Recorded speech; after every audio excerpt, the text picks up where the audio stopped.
Chapter 998. Everyone should know that the previous generation's fire sword saint died in the Great Desolate Mountain. Wu Hui's deep voice recalled the events of the past. He subconsciously glanced at Sun Lang and found that General Shansei did not say anything. So he quickly retracted his gaze and carefully continued.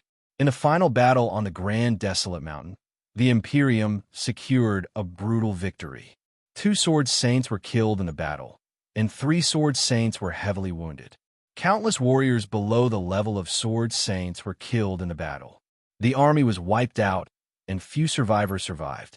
Countless extraterrestrial devils were buried together with the heroes.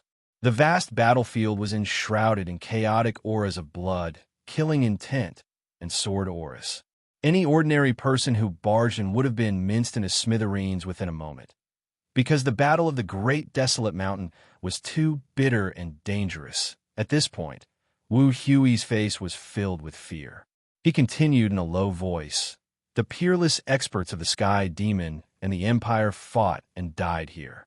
The human race had heroes who had fought hundreds of battles, but the Sky Demon also had powerful heroes. They spent their glorious lives in this final battle. Their immortal spirits and powerful strength surpassed the limits of the physical body, leaving behind an indelible mark in the world. As a result, several months after the end of the battle, the aftermath of the battle still exists on the battlefield, automatically attacking the living. The Great Desolate Mountain at that time could truly be described as a place where birds could not fly and humans could not be found. Even the smallest insects were desperately trying to escape from there. There were corpses and wreckage everywhere. Everyone imagined the hellish scene and the bitter battlefield, and all sorts of feelings welled up in their hearts. Not only did they admire the heroes who died for their country, but they also yearned for the powerful strength that could make the world pale. The Battle of the Great Desolate Mountain was a victory that the people of the Empire would remember for tens of thousands of years, a victory that would forever be glorious. The extraterrestrial Sky Demon, who had tormented the world, was defeated here and fought to a draw. What kind of martial arts was this? It was enough to make any hot-blooded son or daughter feel heroic and agitated. Bao Shiren sighed and said, "Valiant martial artists, the backbone of the country." Sun Lang nodded and said, that's right. Praise them a little more." Everyone's expression became very strange. To them, the Battle of the Great Desolate Mountain, which was filled with mysteries and legends, was too far away. The significance of this great battle to quell the chaos of the heavenly demons was so great. The martial arts involved were so high, and the casualties were so tragic that it was almost like a legend. Even though it had only ended 2 years ago, to the people, it was simply like an epic story from 100 years ago. But now, they had once again found a sense of reality, because the commander-in-chief was sitting there, listening to the lecture seriously. Like the legendary final battle, he was the one who was strategizing and deciding the final outcome of the battle. That extremely tragic and bloody battlefield was the place where he had bathed in blood all those years ago. Even the martial arts imprint that had existed in the Great Desolate Mountain battlefield for a long time and contained a powerful will and power was definitely his doing. Only now did Kunan and the others suddenly realize that the person in front of them was not only an ambitious and powerful official who had stirred up the court and challenged the imperial power, but also not a sharp-tongued, despicable, and repulsive, shameless old thief. He was also a peerless general who had once been the champion of the 6 armies, an unparalleled general who had established illustrious achievements for the country, and one of the creators of the myth of the Great Desolate Mountain. The history books should always remember his name. Although that was what he said, this guy did not have the appearance of a famous general at all. So much so that Kunan and the others felt very uncomfortable in their hearts. Logically speaking, they had been scheming against Sun Lang these past few days, and they had been beaten up time and time again. The incident at the Shun residence was the biggest lesson. They had been deceived by Sun Lang, and in the end, they had been betrayed by him. Even in these past few days of fighting, they had not been able to gain the upper hand at all. This fellow would always use all kinds of strange methods to defeat you. making you feel extremely sullen, and you still had to endure his crafty ridicule and ridicule. In short, he was a shameless bastard and did not have the appearance of a righteous hero at all. Sun Lang looked at their expressions and said with a smile, "Has your impression of me changed?" Kunan saw the familiar cheap smile and could not help but feel angry. The throbbing in his heart completely disappeared without a trace. Even if he was a war hero, he was a sloppy war hero who was full of evil tricks. But Bao Shiren suddenly stood up. The three of them were startled. Lord Bao took 2 steps forward and was silent for a moment. Suddenly, he bowed deeply and maintained a saluting posture. He said in a low voice, "Bao Shiren from Lu County thanks the marshal for defending the common people's virtue." Kunan and the others were startled for a moment, then looked at each other and stood up. They bowed and said, "Thank you for the marshal's benevolence. Fighting for the country, defending the common people. Your name will be remembered, and your glory will shine through the ages." Wu Hui also quickly stood up and bowed. There was also Zhang Zhao and Princess Pingyang. The cat girl bowed with Qing Mu's etiquette, while Princess Pingyang looked ashamed. Sun Lang was stunned. He looked at the few people in the hall and said with a strange tone, "General Shansei said in a low voice, 'I've been back for so long. This is the first time someone has thanked me.'" When everyone heard this, they were all shocked. They did not know what to feel in their hearts. Princess Pingyang raised her head. "Master." Sun Lang waved his hand and said, "Okay, what are you doing? I don't need you to thank me. Hey, Wu Hui, continue talking about your matter. How do we go off topic?" Everyone sat down, but there were some subtle changes in their mood. Wu Hui composed himself and continued. "The Empire has won, and the 4 seas are cheering. But the end of the war does not mean that the war is completely over. In the long run, the country needs to rest and recuperate. In the short run, we need to reward people based on their contributions and organize the army. In the short run, we need to clean up the battlefield. 300,000 heroes died in the Great Barren Mountain. The Sky Demons last, and most elite troops were all lost there. The Empire will not abandon them for any purpose. Therefore, another army advanced to the Great Desolate Mountain and cleaned up the battlefield bit by bit. They had many tasks, such as smoothing out the dangerous martial arts imprints, collecting the corpses of the heroes, retrieving the unbroken imperial weapons, sealing the demonic weapons left behind by the heavenly demons, and killing any living beings who dared to spy on the Great Desolate Mountain, whether they were from the Empire or the Western barbarians, whether they were human or not. The Mars swordsman looked at everyone and said with a wry smile, "You must be wondering why I know so much. The reason is very simple. I have set foot there before as the Mars swordsman."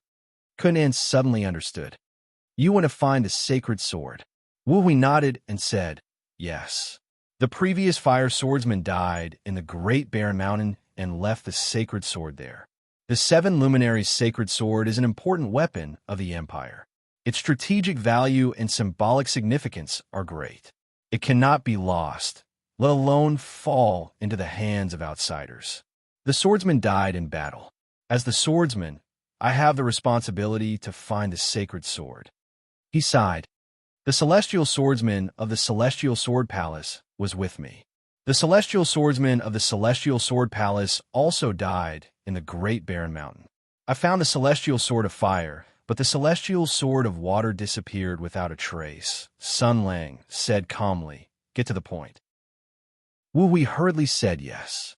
He said, "Using the secret method of the Sword Palace to sense the sacred sword, I took back the celestial sword of fire. Under the escort of the army, I returned to the imperial capital safely. The sacred sword was once again enshrined in the Celestial Sword Palace, waiting for the new swordsman to gain its recognition and inherit the title of Celestial Swordsman." He smiled bitterly. According to the laws of the imperial court and the rules of the Sword Palace, the sacred sword should return to the Sword Palace after the death of the swordsman. The swordsman is responsible for selecting warriors, choosing the next swordsman for the sacred sword, and assisting him in his growth. So, after returning to the Sword Palace, I prepared to search for talents and find a suitable swordsman from the world's grandmasters, famous generals, and young talents of the imperial court to fulfill my responsibility. Sun Lang noticed the change in his expression. But in the end, the one who became the swordsman was that idiot Qi Lianyan. This is obviously a black box operation. Who made you give up your responsibility? Wu Hui took a deep breath. It was a group of mysterious and terrifying people. The person behind them was His Majesty. Sun Lang frowned. Mysterious and terrifying people? Wu Hui said in a low voice. This is the secret I've been hiding from you all this time. Interesting, Sun Lang said calmly. Go on. Yes. Wu Hui had made up his mind. Now that things had come to this, even if he changed his mind at the last minute and kept his mouth shut, Sun Lang would definitely find a way to make him spill the beans since his curiosity was piqued. He had no choice but to tell him frankly. I mentioned my trip to the Great Barren Mountain before. I went to the Great Barren Mountain as the swordsman of Mars to search for the sacred sword that was lost on the battlefield. The reason I mention this is because I've seen that group of mysterious and terrifying people on the battlefield of the Great Barren Mountain. Sun Lang narrowed his eyes. How are they mysterious and terrifying? Why did they go to the Great Barren Mountain? What identities did they use to pass the inspection of the Great Barren Mountain? Wu Hui said bitterly, General, please forgive me. I don't know much. If I knew everything about them, how could I have survived until now? His Majesty would have killed me long ago. It doesn't matter. Tell me everything you know. The sword attendant nodded, a look of reminiscence flashing in his eyes as he slowly said, They looked ordinary in appearance, and ordinary in temperament. There was nothing special about them, making them easy to forget. As for how they passed the inspection of the guards, I don't know. They provided official documents to the soldiers in charge of the guards, and the soldiers politely let them pass. Their journey was unimpeded, and they weren't questioned at all. Sun Lang nodded and said, Very high-level privilege, continue. Wu Hui answered the general's question slowly. As for why it was terrifying, the Great Barren Mountain was heavily guarded at that time, but many people came in. The 6 divisions, the 6 armies, the inner guards, the Supreme Court, the martial arts hall, the various pavilions, and the various parties in the imperial court all wanted to know what happened in the Great Barren Mountain. They tried their best to squeeze people into the Great Barren Mountain. Those who could enter the Great Barren Mountain all had extremely deep backgrounds and carried extremely confidential missions. Therefore, everyone knew what was going on. They followed the principle of the less trouble the better. Even if they met in the Great Barren Mountain, they would only nod and salute before leaving in a hurry. They would never stop to chat. I only understood this principle later on, so I regretted it to the extreme. Behind the endless glory of the battle of the Great Desolate Mountain, there was an extremely terrifying secret. It was enough to shatter the bones of anyone who spied on him. Unfortunately, at that time, I didn't know about this. I thought that I was a swordsman of the Mars Sword Palace. I came here to find the Saint's sword and continue the orthodoxy of the Sword Palace. My motive was upright and upright. Therefore, I had a clear conscience and was fearless. It was because of this arrogant and reckless thought that I made a big mistake. He sighed and said, I saved a person. No, it might not be a person. Everyone was shocked when they heard this. Kunan said, You saved an extraterrestrial sky demon? Only Sun Lang was very calm. It was definitely not a sky demon. How could there be a living extraterrestrial sky demon for him to save? As expected, Wu Hui glanced at Kunan and shook his head. Although I was a little muddle-headed back then, I knew what was right and what was wrong. Before I became a swordsman, I also went to the battlefield to kill enemies. I killed countless sky demons. That extraterrestrial sky demon invaded our country and killed my compatriots. It didn't even spare the women and children. How could I be merciful? Even if a sky demon baby appeared in front of me, I would still cut it down. Sun Lang suddenly said, That group of mysterious and terrifying people. You saved one of them? Wu Hui sighed and said, Yes. At that time, I used a secret technique of the Sword Palace to summon the sacred fire sword. I wanted to establish a resonance with the Sword of Confusion and find its location. I crossed mountains and valleys, and finally, I felt the exact resonance of the sacred fire sword in a long and narrow valley. The swordsman said, "Judging from the terrain, that long and deep valley was very abrupt. If I'm not wrong, that valley was not naturally formed. It was created by a powerful expert, and the sacred fire sword's location was in the depths of that valley. That was where the previous sacred fire sword saint died in battle." Sun Lang raised his eyebrows. Kunin listened to Wu Hui's story while secretly paying attention to the changes in Sun Lang's expression. She thought to herself, according to the rumors quietly spreading in the court, the previous sacred fire sword Saint Qi Lianyan was killed by Sun Lang. Now it seems that the rumors are not groundless. Wu Hui continued, "The valley was long and narrow and bottomless. The attendants and soldiers who accompanied me were not strong enough, and the length of the rope they carried was also not long enough. I was worried about the sacred fire sword, and relying on my strong martial arts, I ignored their advice and jumped into the valley to find the sacred fire sword. Although it was a little reckless, I was very confident at that time because I had thought things through. First of all, there were no abnormal energy fluctuations in the depths of the valley, which meant that there was no martial arts imprint left behind. Although the valley was deep with my lightness skill, it was nothing. Moreover, I had the sacred fire sword. As the swordsman of confusion, although I could not become the sacred fire sword's owner, I could temporarily use the power of the sacred fire sword. As long as I found the sacred fire sword, not to mention this valley, even if it was a 10,000 feet high cliff, I could do anything." At this moment, a slightly strange smile appeared on Sun Lang's face. He said, "So, not only did you find the sacred fire sword in the valley, you also found a mysterious person who was beaten half to death." Wu Hui was stunned for a moment, then nodded and said, "Indeed, I found the sacred fire sword inside, and also found the sacred fire sword saint who was beaten to a pulp." More importantly, his eyebrows twitched. There was actually a martial arts imprint left behind in the valley. The expert who left this imprint must be a cunning and vicious sky demon. After he killed the fire sword saint, he must have thought that the defeat of the extraterrestrial demons was certain. Therefore, he left behind a secret and despicable trap inside the tomb with the intention of giving us humans one last blow. He is truly cunning and evil. Chapter 999. How evil and cunning.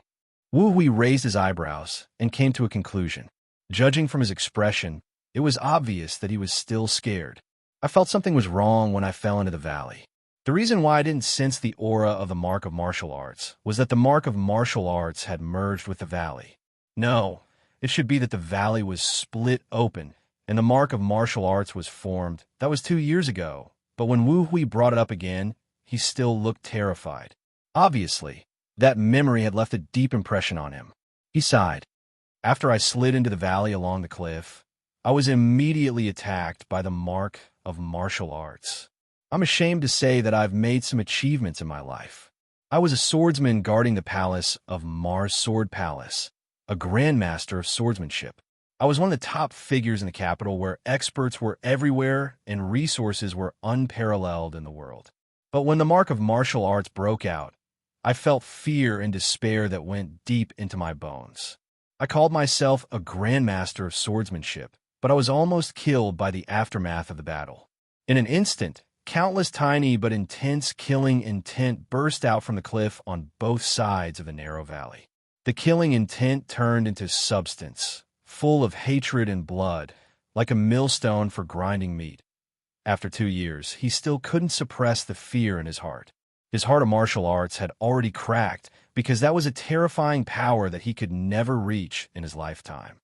If the aftermath of the battle is already so terrifying after a few months, how amazing would the strike that broke the ground and created the valley on the great desolate mountain be? He said slowly.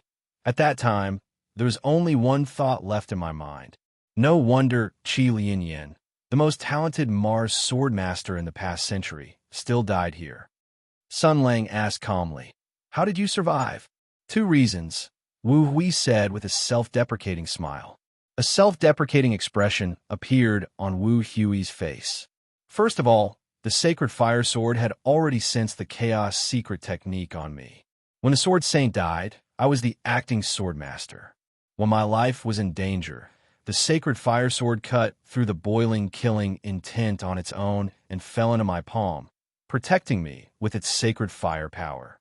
Sun Lang lowered his eyes thoughtfully. However, I have yet to form a sword contract with the sacred sword. In my haste, I can only use less than 30% of the sacred sword's power.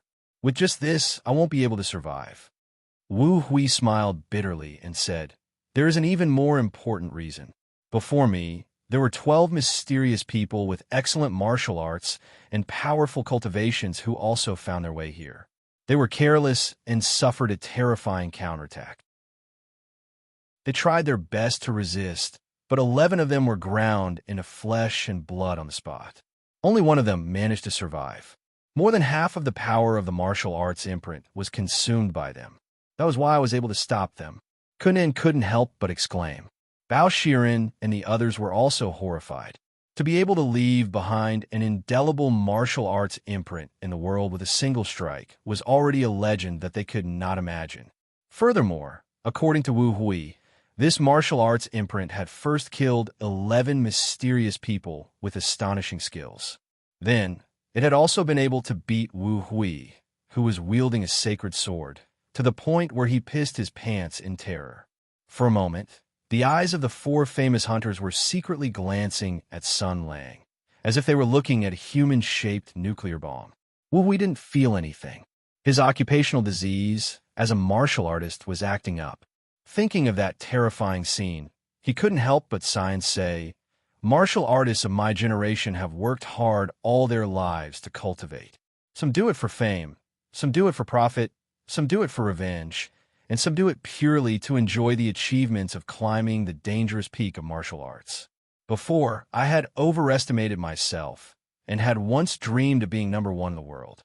But after experiencing that day, I finally understood what it means to say that there is always a demon beyond a man, and there is always a sky beyond a sky. The person who killed the Fire Radiant Sword Saint must be the most powerful demon in the extraterritorial Sky Demon." Kunan's heart skipped a beat when she heard this. This old bastard dared to call a monk bald bastard in front of him. Wasn't it good to be alive? She cautiously reminded him. Maybe the Sky Demon doesn't have such a powerful expert. Maybe that canyon was cut by a human. The General of Divine Strategies looked at her with a gentle gaze, and young Mistress Kush shivered. She lowered her head and added, "Maybe that human and the Celestial Fire Sword Saint fought against the demons together, and in the end, the Celestial Fire Sword Saint was killed. However, the Celestial Fire Sword Saint also sacrificed himself. It is not impossible," Wu Hui frowned. He flatly denied. "Miss Ku, you don't have to beat around the bush. I know what you want to say. I can tell you responsibly that it's just a groundless rumor." The swordsman glanced at Sun Lang and continued. "Rumors are surging in the imperial capital. They say that General Shunsei slaughtered his comrades in the Great Desolate Mountain, and that even the Fire Radiant Sword Saint was killed by him. Even Qi Lianyan believed this news without a doubt. However, I don't believe it, because I saw the place where the Fire Radiant Sword Saint died with my own eyes." He solemnly said, "Only the Sky Demon has the power to cut open the canyon and kill the former Sword Saint." Kunan's expression changed slightly. Wu Hui's expression was very solemn. "I also fought with the Sky Demon before. There's no way I'm wrong. That canyon was created by the Sky Demon's combined martial arts. More importantly, the demon's shocking strike that killed Qi Lianyan contained an extremely strong emotion. It was a strike that perfectly combined essence, qi, and spirit. That's why it was able to cut open the earth, kill the Fire Radiant Sword Saint, and leave behind such a powerful martial arts imprint," he said in a low voice. "After entering that canyon, I could feel the emotions that the demon left behind that day. Endless despair, anger, sadness, and the urge to destroy everything. It must be because the Sky Demon's defeat was certain. That Sky Demon Master realized the bleak end of his race and witnessed the tragic deaths of countless of his race. That's why he decided to go all out and fight with his life on the line. Only the Sky Demon has that kind of desperation and madness because they can't go home. They have nowhere to run.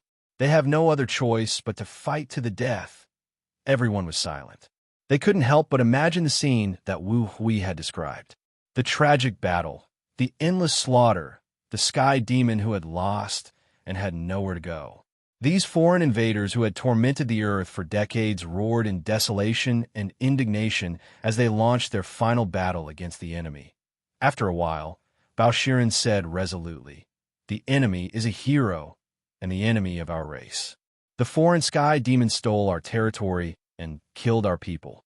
His crimes are too numerous to be recorded. I wish that they could all fall into the 18 layers of hell and be tortured for eternity.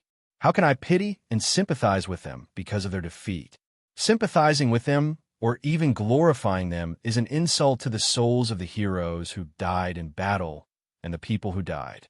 They died in the great desolate mountain. It's a matter worthy of the 4 seas and the whole country rejoicing. It's just a pity for those 300,000 iron-blooded warriors." Kunan and the others came back to their senses and secretly felt ashamed. Wu Hui was also very embarrassed. "I don't mean to sympathize with them." Sun Lang had been listening as if nothing had happened. Now, he raised his eyebrows and said indifferently, "Okay, let's talk about the mysterious man who survived." Only then did Wu Hui come back to his senses. He smiled apologetically and continued, "That martial imprint has already been weakened by a lot. With the sacred sword in hand, I was finally able to protect myself, blocking that boiling, killing intent and not being sliced into pieces. But I was still scared witless. I had just recovered from the shock when I got the holy sword. I didn't have time to collect Qi Lianyan's body. I just wanted to escape from this terrible place. But at that moment, I heard a cry for help." He recalled, "I fell to the bottom of the canyon, activated the mark of martial arts, and attracted the attack. The killing intent filled the canyon. Then, the holy sword automatically flew to protect me. Everything happened in a flash. I didn't even know where Qi Lianyan's body was. I just wanted to escape, and then I heard a person's voice. He was calling my name. He knew me. At that moment, my hair stood on end. I thought I met Qi Lianyan's ghost, but then he told me who I was and where he came from. He said he knew me. We met not long ago in Ying Yuan's camp, in the garrison camp of the Great Desolate Mountain. I suddenly thought of those mysterious men. They were all ordinary and looked ordinary. They were easy to forget, but they had a kind of unsettling aura. He begged me to save him. First, he promised me some benefits: divine weapons, secret manuals of cultivation methods, and monstrous wealth were nothing in his mouth. But at that time, I was scared to death. After witnessing the power of the martial arts imprint, I couldn't help but feel a sense of inferiority.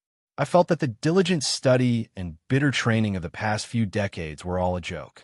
Why would I care about secret manuals of cultivation methods?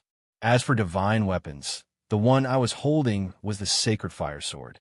So I naturally had little interest in it and wanted to leave. So he threatened me. He said they were in a group of 12, and they were divided into 6 groups to enter the Great Desolate Mountain. There was also a leader in the middle. Now that 12 of them were dead, it would definitely arouse great vigilance and even lead to investigation. His companions would definitely find this place. They would find Qi Lianyan's body and the sacred sword of fire missing. Then they would suspect me. He said that those who were targeted by them, be they members of the royal family or the leaders of the grandmasters, would not have a good ending. Even if I killed them and destroyed their corpses, there was no way I could escape their pursuit. I wanted to leave, but when I heard his words, I was skeptical. He saw that I hesitated and stopped, so he doubled the benefits and asked me to take him out with my sword. He said he would reward me handsomely. Wu Hui sighed. Fate played a big joke on me. Maybe I was scared by his threat, or maybe I was moved by his words. Somehow, I asked him who they were, where they came from, and what benefits they could give me. To this day, I can still remember the strange smile on his face. An ordinary face and a strange smile. He was like a delicate puppet. He said, "Look at this canyon. It was cut out by a strong man. What kind of magical power was that? As a warrior, don't you want to reach such a realm?" He said, "Save me, and I'll give you such a chance." I thought he was crazy. This kind of magical power is beyond the reach of human beings. You actually said you could give me the chance to reach such a realm? If you had such a chance, how could you fall here? Maybe he was crazy, and at that time, I was probably crazy too. I actually believed his words. He must have cast some kind of evil spell on me. Everyone here is a warrior, so you can probably understand my feelings at that time. We who practice martial arts, no matter what our initial goal is, the deeper we delve into this path, the more intoxicated we are in the scenery of the martial arts path. Exquisite moves, unique internal energy, there are always some techniques that can make us sigh in admiration. After I saw the magical power that could split the mountains and split the seas, I was shocked, amazed, and despaired. At that time, someone told me that he could let me experience the scenery on the other side. At that time, I thought that if I could have such cultivation, reach such a realm, and experience such martial arts, even if I could only live for a day, it would be worth it. Sun Lang said indifferently, "Impossibly stupid." Wu Hui only smiled bitterly. Of course it was stupid, but at that time, it was as if I was possessed. Under his command, I used the sacred sword, opened the molten wall, and rescued him from a shelter. Hearing this, Sun Lang suddenly frowned. Wait, you said that the martial arts imprint killed 11 of the mysterious man's companions. Then how did he survive? And how did he survive until you came to rescue him? What is this so-called shelter? Wu Hui said softly. He didn't tell me in detail. He told me not to ask too much.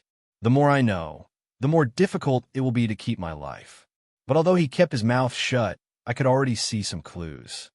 The Mars swordsman took a deep breath and said calmly, "Apart from the above reasons, I concluded that the one who killed Qi Lianyan was a sky demon expert and not a general. There was another reason. That mysterious man used something to fool the martial arts imprints detection, so he was safe for the time being." What? Wu Hui said solemnly. Demonic weapons. Sun Lang's pupils shrank slightly. He said slowly, "They are collecting demonic weapons." Wu Hui nodded and said, "That's right. That martial imprint was slashed out by a heavenly demon expert. After it sensed the aura of a human, it would brazenly launch an attack, but it would not target its own kind. That mysterious person used the aura of a demonic tool to conceal himself, thus deceiving the martial imprint. He also made a lucky guess in a life and death situation. For this reason, he was very regretful, saying that he caused the death of his other companions." Sun Lang nodded slightly, not saying anything, but he snorted coldly in his heart. Wu Hui's guess was wrong. That martial arts imprint was created by him. How could it be spared by the sky demon? Deceiving it with just a few demonic weapons was simply a fantasy. He carefully sized up Wu Hui's expression. When the swordsman said this, his eyes were clear and his expression was calm. There was no sign of lying at all. He also seemed to have no reason to lie. He just believed in this wrong guess. Then there was a problem. How did that mysterious man use a few so-called demonic weapons to deceive the martial arts imprint's complete killing? It must not be a few demonic weapons that play a role as a cover. There must be a deeper reason. Sun Lang's lips curled into a smile. Based on this point alone, Wu Hui's explanation was very valuable. He had a premonition that this conversation would yield him a lot of interesting information. Chapter 1000. The historians of the Empire named the war that had just ended as the Second War of Tianyuan. This was the mainstream understanding of the imperial court, and it was also the naming method agreed upon by the 5 major countries. According to the records of the secret palaces of the various countries, a similar war had happened hundreds of years ago. The invaders from beyond the heavens were brutal and savage. The extraterritorial demons had come here once in a war that wiped out everything. In the first war of Tianyuan hundreds of years ago, the humans at that time paid countless casualties and finally fought the sky demon to the death and won the final victory. That war was even more magnificent and fierce than the second war that had just ended, because the humans at that time were not as strong as they were now. Therefore, victory was even more precious and extraordinary. Their civilization was backward, their technology was backward, and their weapons were backward. But the brave warriors of the various countries launched an expedition without any communication, and on the final battlefield, they completed the legend of mankind, an epic battle. They appeared on the final battlefield almost at the same time. Humans of different skin colors, different languages, and different flags roared and gathered into a torrent, rushing toward the fierce sky demon. On the skeleton of the first sky demon, the surviving heroes erected the monument of humanity's victory and established the Pact of the Five Countries. For the first time, the world had the concept of the human race. They each took a part of the ancestor sky demon. Huda took the sword, Liwa took the spear, Xinshui took the head, Qing Mu took the body, and Rue Jin took the armor. This division of the spoils had a profound impact on the fate of the world. Based on the research of their spoils, the various countries embarked on different paths. The advancement of science and technology affected the social form, and the social form affected the advancement of science and technology. This was followed by internal strife, conservatism, and competition rather than sharing. The five countries were all running wildly on their own paths, gradually drifting apart. But there was a small problem here. The things obtained from the ancestor sky demon were the source of all power, but there was only one holy relic, and it could not support the research needs of a country. Fortunately, there was more than one piece of the spoils. The clever people of the various countries gained inspiration from the holy relic, and then from other spoils with the power of the sky demon to practice, completing the initial accumulation of technology. This kind of spoil of war was called a demonic artifact.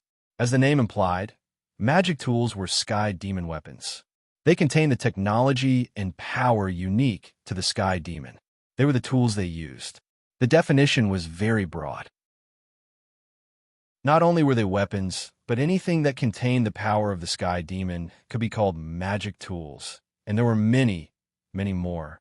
Magic artifacts were very precious. The rarer something was, the more precious it was. Since it was precious, it must be very rare and hard to come by. Tools with the power of heavenly demons were not rare. What was rare was that the reason why magic tools were called magic tools was because they could only be used in the hands of heavenly demons. And most magic tools would slowly decay after losing their owner's nourishment, just like rusting iron. But the process would be much faster, and it wouldn't take long for them to turn into scraps. Only a small number of magic tools that contained extraordinary power could resist the world's corrosion and maintain their form and luster for a long time. Only such magic tools had value in research and utilization. So magic tools were very precious.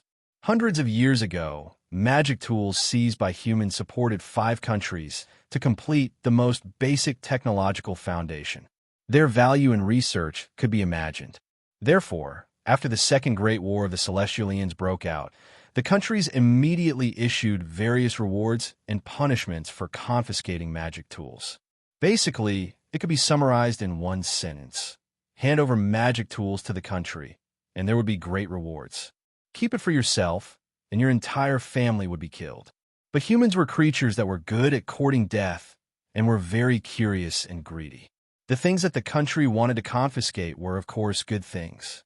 First of all, magic tools that could be preserved in the world for a long time were simply the best spoils of war and souvenirs. Secondly, there were many people who wanted to find the source of the sky demon's power and technological secrets from magic tools. Humans would never lack such ambitious people. News of magic tools being auctioned secretly spread in the black market. Rich merchants, noble families, aristocratic families, sects, and many other forces had more or less had thoughts about magic tools. And Sun Lang thought of Miss Zhao. He and Yin Luo, as well as Marquis Jing'an's household, had formed a relationship because of magic tools. Miss Zhao was initially supported by Tensei Province and was ordered by Empress to secretly collect magic tools. Miss Zhao then hired Qin Yu to do things. That female cat burglar Qin Yu's hands and feet were not clean. While she was collecting magic tools, she ran out to do part-time jobs and did a big job. In the end, she was caught red-handed by the newly promoted Ranger Sun Lang. Sun Lang met a big-breasted cow constable in the process of enforcing the law and had many misunderstandings. And when Ms. Zhao found out that Qin Yu had been caught, she was worried that the female cat burglar would expose her, so she sent people to kidnap Qin Yu. When the cow constable lost her criminal, the first person she thought of was that perverted ranger, so she aggressively went to find him. Then, many stories happened. The fate between people was just so wonderful. You just don't know. You can't predict. Sun Lang revealed a faint smile. At that time, he was tricked by old Hu and had no choice but to pinch his nose and follow that simple-minded and naive constable to investigate Qin Yu's whereabouts. His thoughts were all, this woman is really troublesome. Quickly deal with her and send her away, and the like. Who knew that so many things would happen afterwards? Speaking of which, he received a letter 2 days ago. They were about to reach the imperial capital. They were finally going to reunite. When Sun Lang thought of this, his heart became even more warm and expectant. He had many things to say to them. He wanted to tell them about his experiences these few days. There were many interesting things. What should he talk about? He wanted to talk about it from the beginning. He wanted to talk about how on the first day he arrived in the imperial capital, he brought his henchmen and smashed the imperial capital's largest brothel. And he even snatched the brothel from the hands of the owner behind the scenes, which was the emperor. That meant that he was now the owner of the largest brothel in the imperial capital.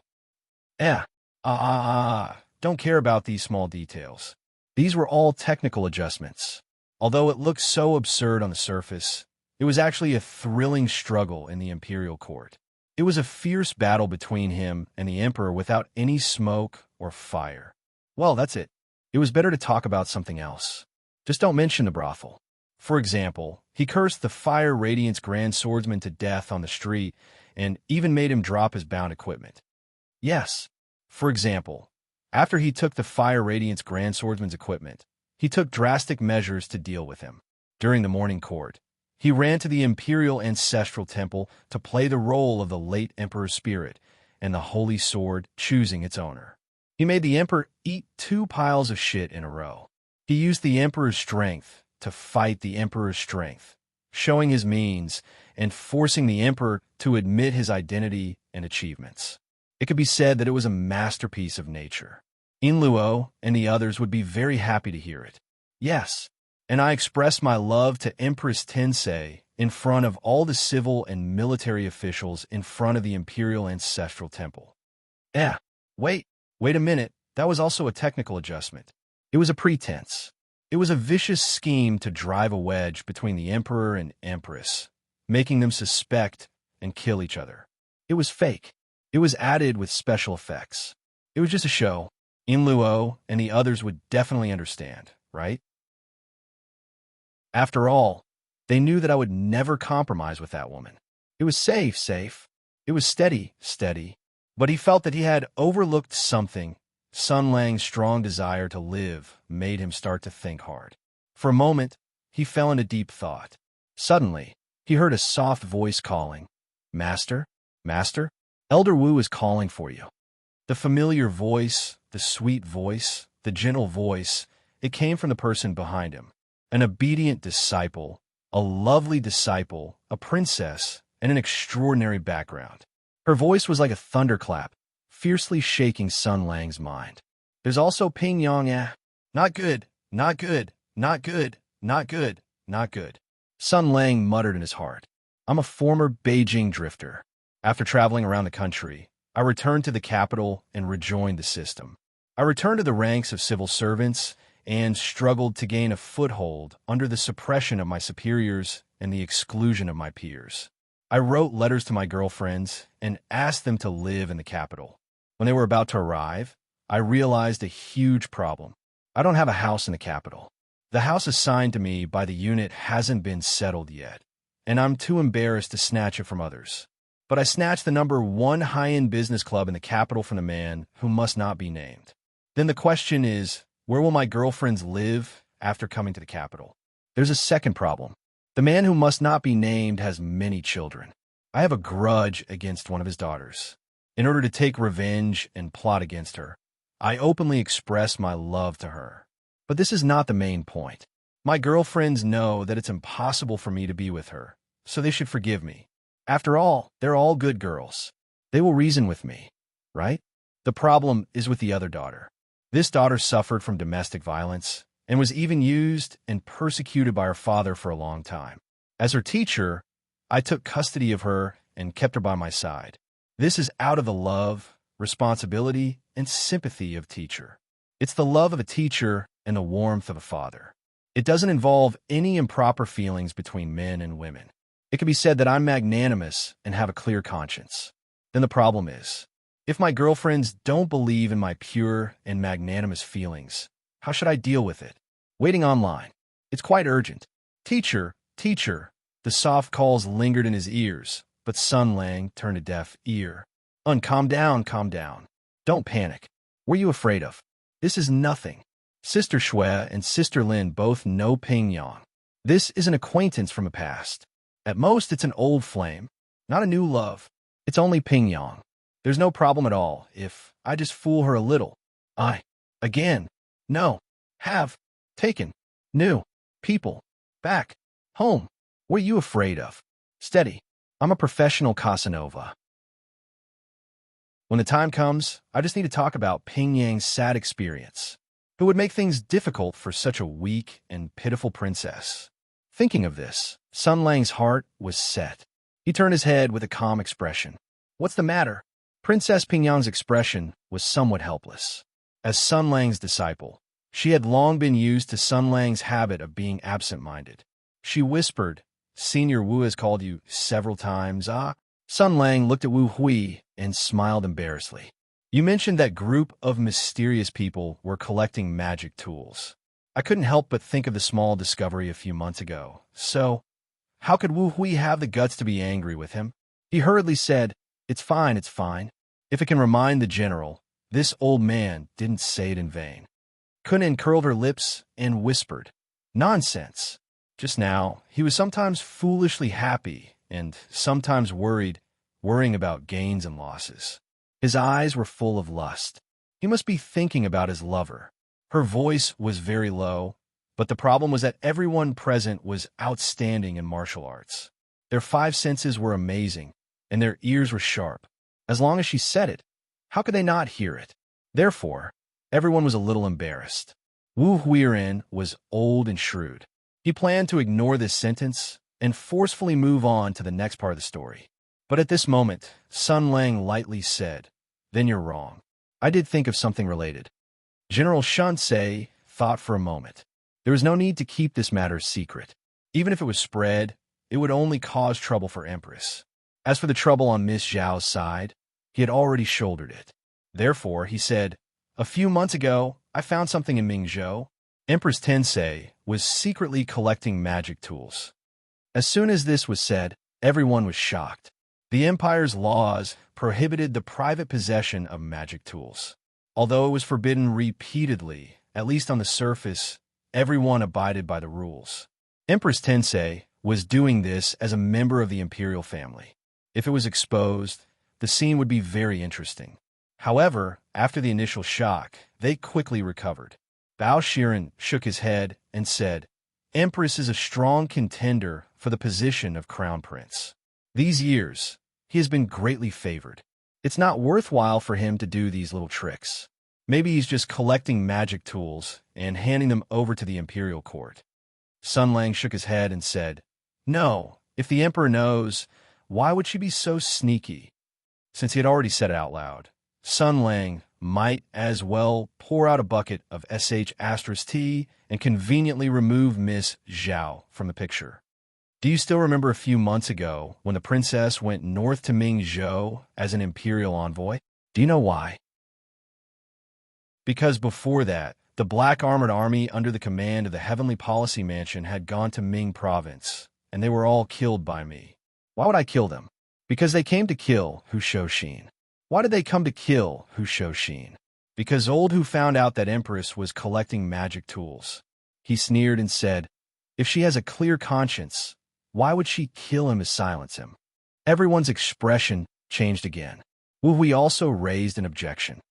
This old man also thinks that there's something fishy about this matter. How could emperors be the one to collect magic tools? Sun Lang's expression changed slightly. Wait, everyone looked at him.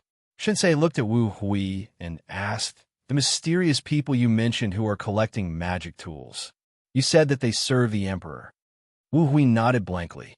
"Yes, this old man was just about to tell you their background," Sun Lang interrupted him. "Then, are they collecting magic tools for the empire or the emperor?" Chapter 1001. Then, are they collecting magic weapons for the empire or the emperor? Sun Lang asked. This question stunned Wu Hui for a moment.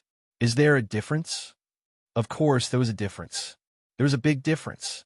Sun Lang muttered. The department in charge of collecting magic weapons is usually under the sacred implement supervisor of the Imperial Treasury. When they pass through the checkpoint of the Great Bear Mountain, there are formal documents. If these people are collecting magic weapons for the Empire, their whereabouts must be recorded in an open manner, and there must be traces. Ku Nan understood. You want to find them? Sun Lang nodded. Their whereabouts are mysterious. They are sneaky, and they speak arrogant words. They must have something to rely on. First, we can confirm the generals at all levels who were in charge of the Great Bear Mountain that day. Since the Imperial Court has ordered the highest alert, there must be a record of the people who came and went.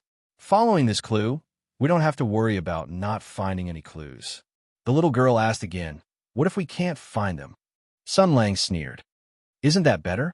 If we can't find them, it means that the Emperor has a guilty conscience. These mysterious people are collecting magic weapons for the Emperor in private and not through formal channels. Then the question is, what is the Emperor's intention for bypassing the Imperial Court and ordering the Imperial Court's troops to enter the Great Bear Mountain to collect magic weapons? After all, the four famous detectives were deeply poisoned by feudalism and had developed a shameful idea of loyalty to the Emperor since childhood. They did not have Sun Lang's heroic fighting spirit, so no matter how they thought about it, they still could not figure out what the Emperor's private collection of magic weapons was. After all, in this country, there were too few people like Sun Lang who did not fear to speculate about the Emperor with the greatest malice. The Emperor was the Son of Heaven, the God of the human world. No one would suspect the Emperor. Even if the Imperial Court was in chaos and evil parties ran rampant, it was because the Emperor was deceived by the treacherous officials. Sun Lang sneered in his heart, but did not point it out. Go on. What happened after you rescued the mysterious person? In fact, it's really strange that you weren't killed. Wu Hui showed a bitter smile. It's like this. After I saved that person, I planned to bring him up to meet up with my companions, and then bring him back to the camp. However, he stopped me, saying that there were too many people, and if too many people saw his whereabouts, then they would all be killed by his companions. He said that I saved his life, and he didn't want to frame me, so he wanted me to take him further away. Anyway, that valley was very narrow, and we could quietly go up from the other end. My attendants wouldn't see. Sun Lang said indifferently, how kind. That's what I thought at first. Wu Hui sighed. I found a secret place and put him down. He solemnly thanked me and promised that he would repay me. What he promised me, he would definitely do in the future. I saw him swear to the heavens with great sincerity, so I thought I had met an honest and upright man. I was quite happy. After all, although this trip was dangerous, I didn't lose anything, and I even found the saint's sword. I bid him farewell. He said that he knew my name and identity, and after returning to the imperial capital, he would definitely come to visit me and bring the promised reward. At that time, I had just escaped from death, and after seeing that majestic and peerless strength, I felt a great sense of enlightenment, so I didn't take that absurd promise to heart. I asked him for his name, but he was unwilling to tell me. He said that he owed me a great debt of gratitude, so he didn't want to lie to me. As Wu Hui spoke to hear, his face gradually became worried. He glanced at Sun Lang and hesitated for a moment, but still said, in addition, when I parted ways with him, this old master also encountered a strange matter.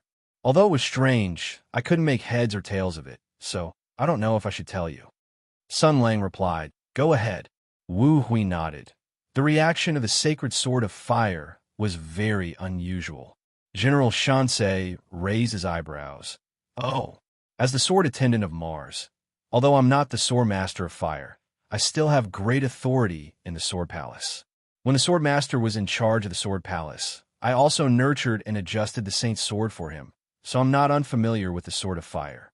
I know the feeling of using it very well, he slowly said, but in the deep valley where the sword saint of fire died in battle, facing the martial imprint that was crazily attacking with the momentum of 10,000 swords, the saint's sword broke through the air and fell into my hands, blocking the killing intent for me. At that moment, I felt that the saint's sword seemed to be a little different from before. Sun Lang asked in a deep voice. How different? I can't explain it clearly. Wu Hui frowned, carefully thinking about the memories from 2 years ago, and said somewhat vaguely, it felt very different. In my hands, it gently hummed and trembled, emitting rhythmic buzzes. At that moment, I even felt that the saint's sword was talking to me. Yes, I felt that the saint's sword was more spiritual than before. Everyone else was confused by what they heard. Wu Hui was only narrating his own experience, and the key information contained in it was still up to the listeners to refine. Even though Kunan and the others were all wise and intelligent, they had no idea what was going on, and there were very few points for them to think about, so they couldn't figure out what was going on in such a short time. But Sun Lang could understand. He understood at the first moment, and even made some connections, because the matter of the Bai clan fort was not far away. Bai Yue had become a relatively successful test subject of the saint's sword's devouring of its master, and the sword spirit Rushu had once briefly seized the body of the sword saint of gold. Yes, the grand white sword of gold had given birth to an intelligent weapon spirit. And Wu Hui said that he felt the sacred sword of fire's increasing spiritual nature. Thinking about it again, why did those 12 mysterious people, who were said to be the emperor's henchmen, come to Qi Lianyan's grave to dance? Their motive was a huge mystery. So when Wu Hui sneaked into this place and encountered a life and death crisis, the sacred sword of fire flew to his rescue, and the Mars swordsman found it even more strange that the sacred sword of fire's increasing spiritual nature. Because on this point, Sun Lang had a lot of right to speak. At that time, he went berserk, intending to break the sacred sword of fire after killing Qi Lianyan, but who knew that the sky demon would come to join in the fun, and a team of angry champions would rush in to seek death, but he would tear them all out. Then, 2 chosen Saint Halberd guards of the Great Wing Formation surrounded him, and he would rush to the highest battle flag in his field of vision, quickly forgetting about the matter of Qi Lianyan. If there was no accident, before Wu Hui found the sacred sword, he was the last human to have contact with the sacred sword of fire. At that time, he did not feel any spiritual nature of the sacred sword. Therefore, it was very likely that the 12 mysterious people came all the way to Qi Lianyan's grave for the fire saint sword. Considering their identities as the emperor's henchmen and the gold saint sword as an example, it was very likely that they were here to consecrate the fire saint sword. But it went wrong. Great. Sure enough, Wu Hui said in a low voice, at that time, I noticed the abnormality of the sacred sword, and thought it was a problem caused by the death of the swordmaster. After all, I'm not the swordmaster, and I don't know all the details of the sacred sword, so I didn't take it to heart. But when I parted with that mysterious person, the abnormality happened again. He took a deep breath and said slowly, I held the sacred sword in my hand and parted with that person, but something happened that shocked me. The sacred sword trembled on its own, shining with a spiritual nature that I couldn't ignore. But as I went further away, the spiritual fluctuation of the sacred sword became dimmer and dimmer. Kanan and the others fell into a daze, as if they were listening to a book from heaven. Sun Lang's expression became more and more serious. He understood again. Are you sure? Wu Hui nodded solemnly. I'm sure. As the swordsman of Mars, I have the duty of temporarily holding the sacred sword. So I must know all the abnormalities of the sacred sword in my heart. I must not neglect or slack off.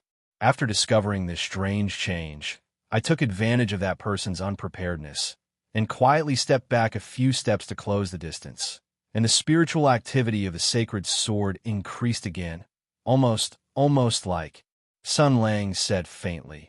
Almost like there's something on that person that's attracting the sacred sword's spiritual nature. Wu Hui couldn't agree more. Yes. Wait a minute, Kunan said weakly. What are you talking about? I feel like I've become stupid. Sun Lang said gently. Idiot, your feeling is right. The little lowly flew into a rage. Shinsei pondered for a moment and said to Wu Hui, I'm afraid that their purpose in entering the flat gorge was to activate the spiritual nature of the sacred sword of fire, right? Although there were some hiccups, it was still a success. The reason why you weren't killed is because you still have some value. Old man Wu, you should feel lucky. Just as you were carrying the sacred sword of fire and leaving in another direction, your good friend might have been looking at you with an emotionless and cold gaze. Perhaps he would have thought of killing you on the spot. Of course, the reason you were able to survive was not because he was grateful, but because you still have some use. You should understand, right? Wu Hui's body trembled. He closed his eyes and said with a trembling voice, I understand. When the capital's famous profligate prodigal, Qi Lianyan, became a sword saint overnight and picked up the sacred sword, I understood everything. His hands were trembling slightly. A sword grandmaster's hands should be very steady, and it was impossible for them to tremble. However, two huge flaws had already appeared in his perfect state of mind. The first flaw was on the battlefield of the great desolate mountain. He saw the huge flat gorge that was cut open with a single strike. It was a work of the gods, and it was not something that could be done by human strength. But it came from the hands of a strong person, and it was a peerless realm that he could never reach. When the martial path had dangerous peaks that could not be crossed, then what was the meaning of cultivation? This was the first flaw. The second flaw was 2 years ago. In this sword palace, a profligate prodigal who did not want to make progress, and whose martial arts were ordinary, unexpectedly picked up the important weapon of the empire and became one of the 7 luminary sword saints. This meant that in one night, he had walked the path that others could not walk even if they worked hard for a lifetime. Profound cultivation, blazing sword arts, perfect body, rich experience. Such an outstanding grandmaster, there was not even one in 100,000 martial artists. Which one of them did not have talent and opportunity, and was forged by sweat and blood? But right in front of him, a profligate prodigal had reached such a realm in such a short time. This was simply the biggest subversion of his 3 views and almost negated his own martial path. This was the second flaw. Before I saw Qi Lianyan, Wu Hui said bitterly, I always thought that the story of a silly boy falling off a cliff and meeting a famous master, and then being imbued with 60 years' worth of cultivation in one night to become a peerless master, was fabricated to fool the ignorant people. But I didn't expect that such a thing that defied common sense would happen right in front of my eyes. It was just like a dream, Sun Lang said. It was a nightmare, wasn't it? Wu Hui nodded. Yes, a terrible nightmare. On the night Qi Lianyan picked up the holy sword, an old friend I saved in the great desolate mountain appeared in the shadows. With a smile that made my hair stand on end, he told me that he had already shown me the possibility of climbing to a new peak on the path of martial arts. That is to say, Qi Lianyan was reborn overnight because of them, even though Bao Shiren and the others had already guessed in their hearts. When they heard Wu Hui say it out loud, they could not help but be shocked and let out a cry of surprise. Qi Lianyan had become one of the few great masters in the world overnight. This was simply a challenge to the inherent laws of the world. This matter was enough to drive most of the martial artists in the world crazy. Nowadays, the rumor circulating in the court was that Qi Lianyan had been hiding his strength and biding his time. When his elder brother died in battle in the great desolate mountain, the Qi family lost its sword sage and was on the verge of collapse. He, who had lived under his elder brother's halo for a long time, stepped forward bravely. After going through hellish training and tempering, he finally gained the recognition of the holy sword and became the new sword sage. Then he was scolded to death by Sun Lang on the street. Although this was extremely humiliating, it was indeed a very clever tactic of the Internet Water Army. It was commonly known as buying hot searches. When something extraordinary was related to Sun Lang, everyone's attention would shift. Just like how General Shunsei scolded Qi Lianyan to death, everyone would only pay attention to General Shin's brutality and the direct consequences of this matter, and even a series of subsequent effects. Qi Lianyan's own problems were covered up to the greatest extent, such as how he became a sword sage, as well as the deeper problems that Wu Hui had exposed. What did it mean that a good-for-nothing with weak martial arts skills had become a rare great master in the world almost overnight? It meant that grandmaster experts could be manufactured in batches. At the very least, they could be manufactured artificially. This secret was so important that if it were exposed, it would inevitably cause a raging storm. Who knew how many people would want to take a share of the profits? Who knew how many people would want to completely destroy the manufacturing process? Sun Lang calmly glanced at the four great detectives who were shocked on the spot. "You all heard it," Bao Shiren murmured. "How did His Majesty do it?" Sun Lang also revealed a bone-chilling smile. "Compared to this, why don't you continue to think about who instigated Qi Lianyan to publicly make trouble for me? When I forced him into a corner, and he was about to reveal the mastermind behind the scenes, who killed him?" He said seriously, "Comrades, have you clearly seen the ugly face of a feudal monarch?" Chapter 1002. Comrades, have you seen the ugly face of the feudal monarch? General Shunsei asked. In the Mars Sword Palace, the atmosphere suddenly became very tense. Everybody looked weird. The daughter of the feudal monarch was still behind him. Sun Lang sneered. "You won't shed tears until you see the coffin," he said to Wu Hui. The emperor secretly enlightened Qi Lianyan and made him become the fire sword saint overnight. You were not killed in the great desolate mountain, so you must be useful later, right? Qi Lianyan is the new fire sword saint, and you are the Mars swordsman as his babysitter. What kind of deal did they make with you? Wu Hui said in a low voice. Assist him, teach him, train him, and monitor him. Secretly observe his situation and secretly pay attention to the state of the holy sword. This is the mission I received. Sun Lang noticed this word. Mission. You are the Mars swordsman, the second person in the sword palace. Yes. In order to keep the masters of the holy swords in check and prevent the sword palace from becoming the private mountain of the sword saints, the imperial court gave the swordsman a special identity and status. Seriously speaking, even the Mars swordsman is not qualified to give me orders directly, Wu Hui said slowly. The only person who can give me a mission is the emperor. Sun Lang was not surprised by this. How do you know that it was the emperor who gave you an order? The Mars swordsman replied. The emperor summoned me. The general of divine strategies whistled and said, How direct. You're actually going down personally? Wu Hui's voice had been very low. At this point, the memories of the past had become nightmares, and they had almost killed him just now. Thinking about it, he really could not feel happy, but he still answered seriously. On the night when Qi Lianyan became a sword saint, the mysterious man I saved in the great desolate mountain quietly showed up. He brought the emperor's summons and unveiled his mysterious veil to me. He was indeed from the secret army of the royal family and served the emperor directly. Under his lead, I put on an iron mask and took a secret medicine. I could only feel myself being helped into the carriage. We kept moving forward.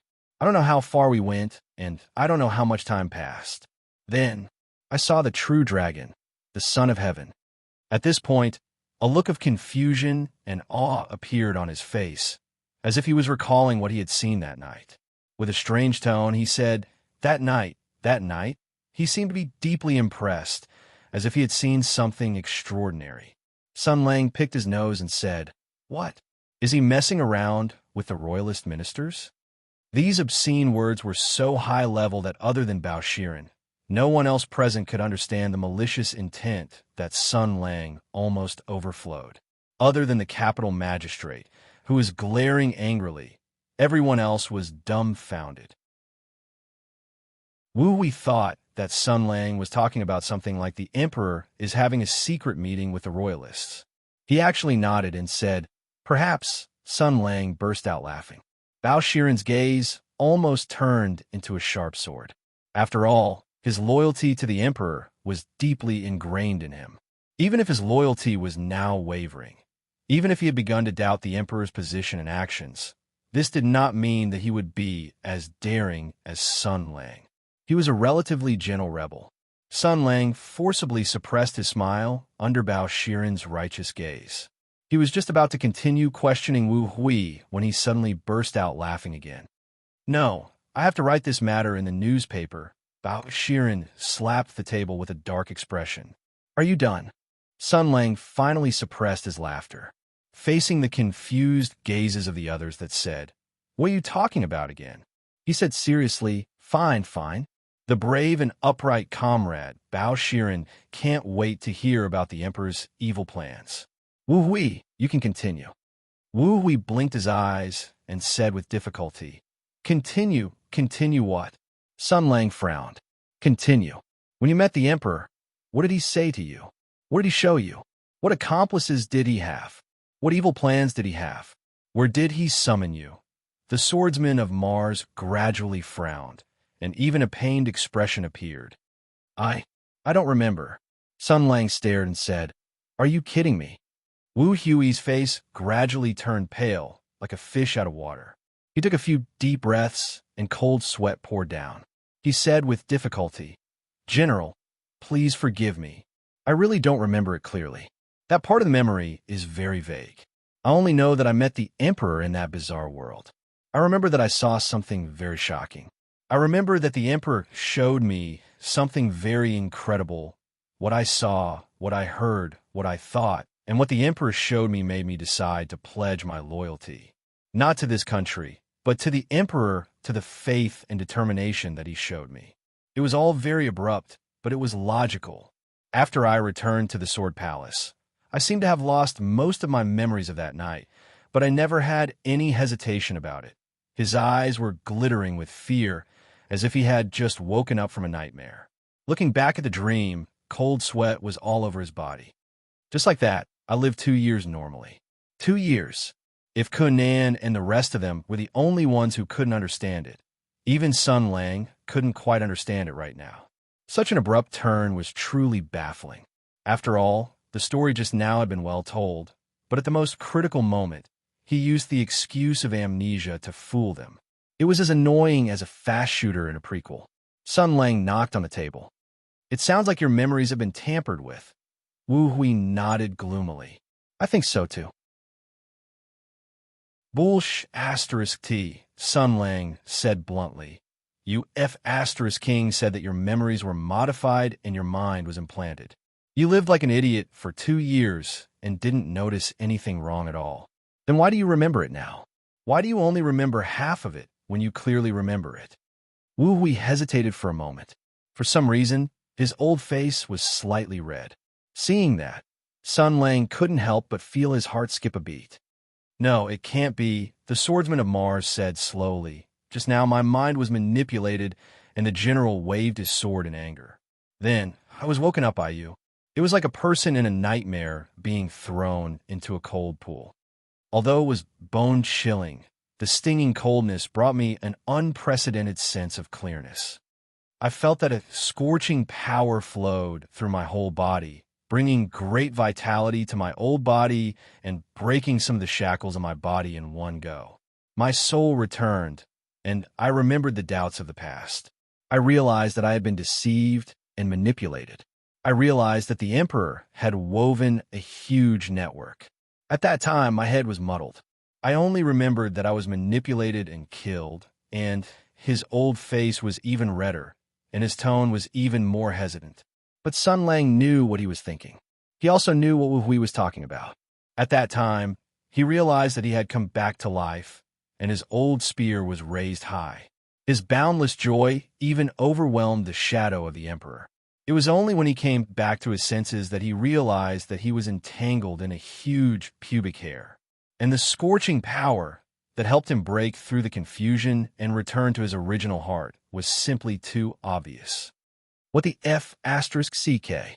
Goosebumps broke out all over his body. On the surface, Sun Lang was calm, But in his heart, he was frantically flipping a table. There was such a F***ing operation. Wait a minute, wait a minute. Now, it seemed that the fundamental power of the sacred sword of fire had not only reawakened the damned old man's functional responses at the moment when Wu Hui's body was about to die, but it had also broken through the mental shackles he was under. This F***ing ability of distortion was actually so useful. To make matters worse, the four famed hunters didn't understand the heavenly book that Wu Hui was talking about earlier, but now they understood it. Not only did they understand it, but they were also seriously analyzing it. No wonder Senior Wu said, so little logic, so much narration and little analysis. It turns out that his memory was incomplete. Bao Shiren said seriously, your memory is missing the most important second half. This junior believes that the most important thing right now is to continue unraveling this memory's deep barrier and restore the original appearance of the truth. Wu Hui expressed his agreement. The feeling of missing a corner of my memory is not good. It's as if everything in front of my eyes is an illusion, and what I remember is nothing more than an imperfect dream. This old man really wants to regain his memory. He clenched his fist, his expression dim. In the beginning, I hid some things from the general. On one hand, my heart was really flustered. On the other hand, my mind was also a mess. All kinds of illusory and real scenes appeared in my mind, but I had no impression of them. In the end, I gradually remembered. I realized that my memory had been tampered with, just like these 2 years, just like my life. He looked at the people present and said softly, this old man became the sword attendant of Mars because I trained hard since I was young. I paid countless blood, sweat, and tears. When my brothers were indulging in pleasure, I lived the life of an ascetic monk. When they were young, they enjoyed many beautiful things in the world, but I gave the best time to martial arts. I gave up a lot and missed a lot so that I could have today's achievements. All of this was exchanged with my own hands, and the emperor trampled on it. He played with my tempered body like a puppet. I am a martial artist made of blood and bones. I am an extraordinary heaven's pride. A martial artist's bones are iron, and a martial artist is unyielding. What does he think we are? This is wrong. He fooled me, controlled me, and deceived me. He took away my sword and said that he would help me adjust and strengthen it.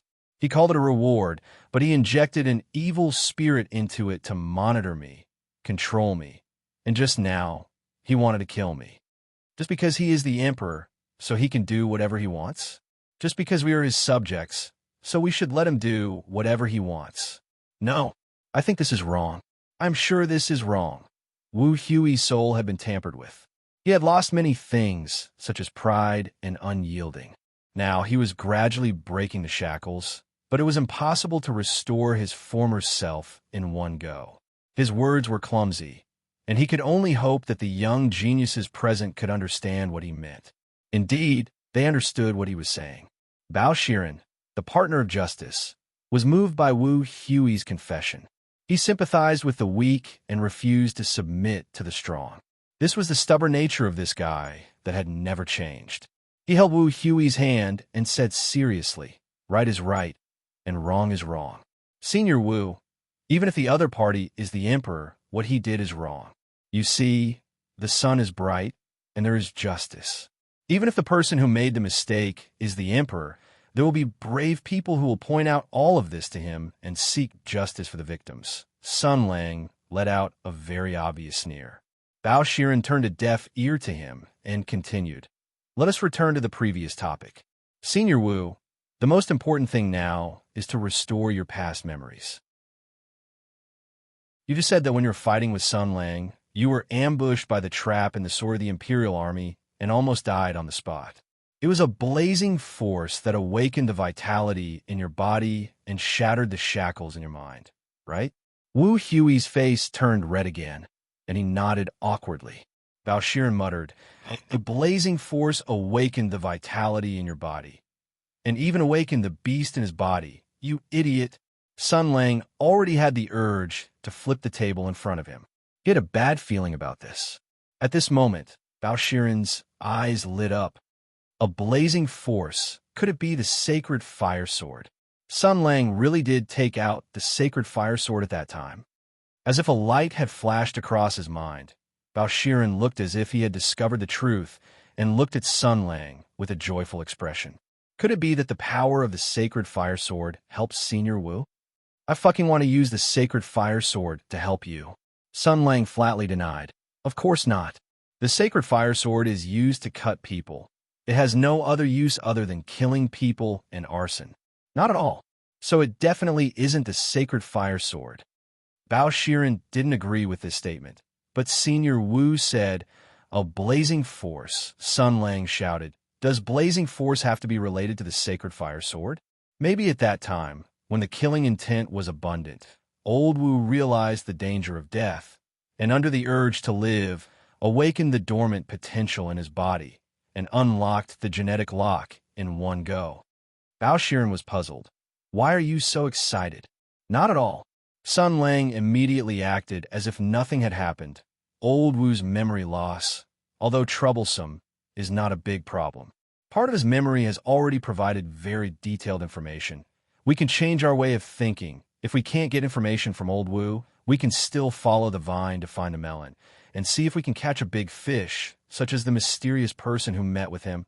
Bao Shiren said, "No, there is obviously a more convenient way. I suspect that the power of the sacred fire sword unlocked Senior Wu's memory shackles. But because the time before was too short, only half of the shackles were unlocked, and now we have to find a way to unlock the other half. So, he sincerely suggested, why don't the two of you recreate the scene of your previous fight?"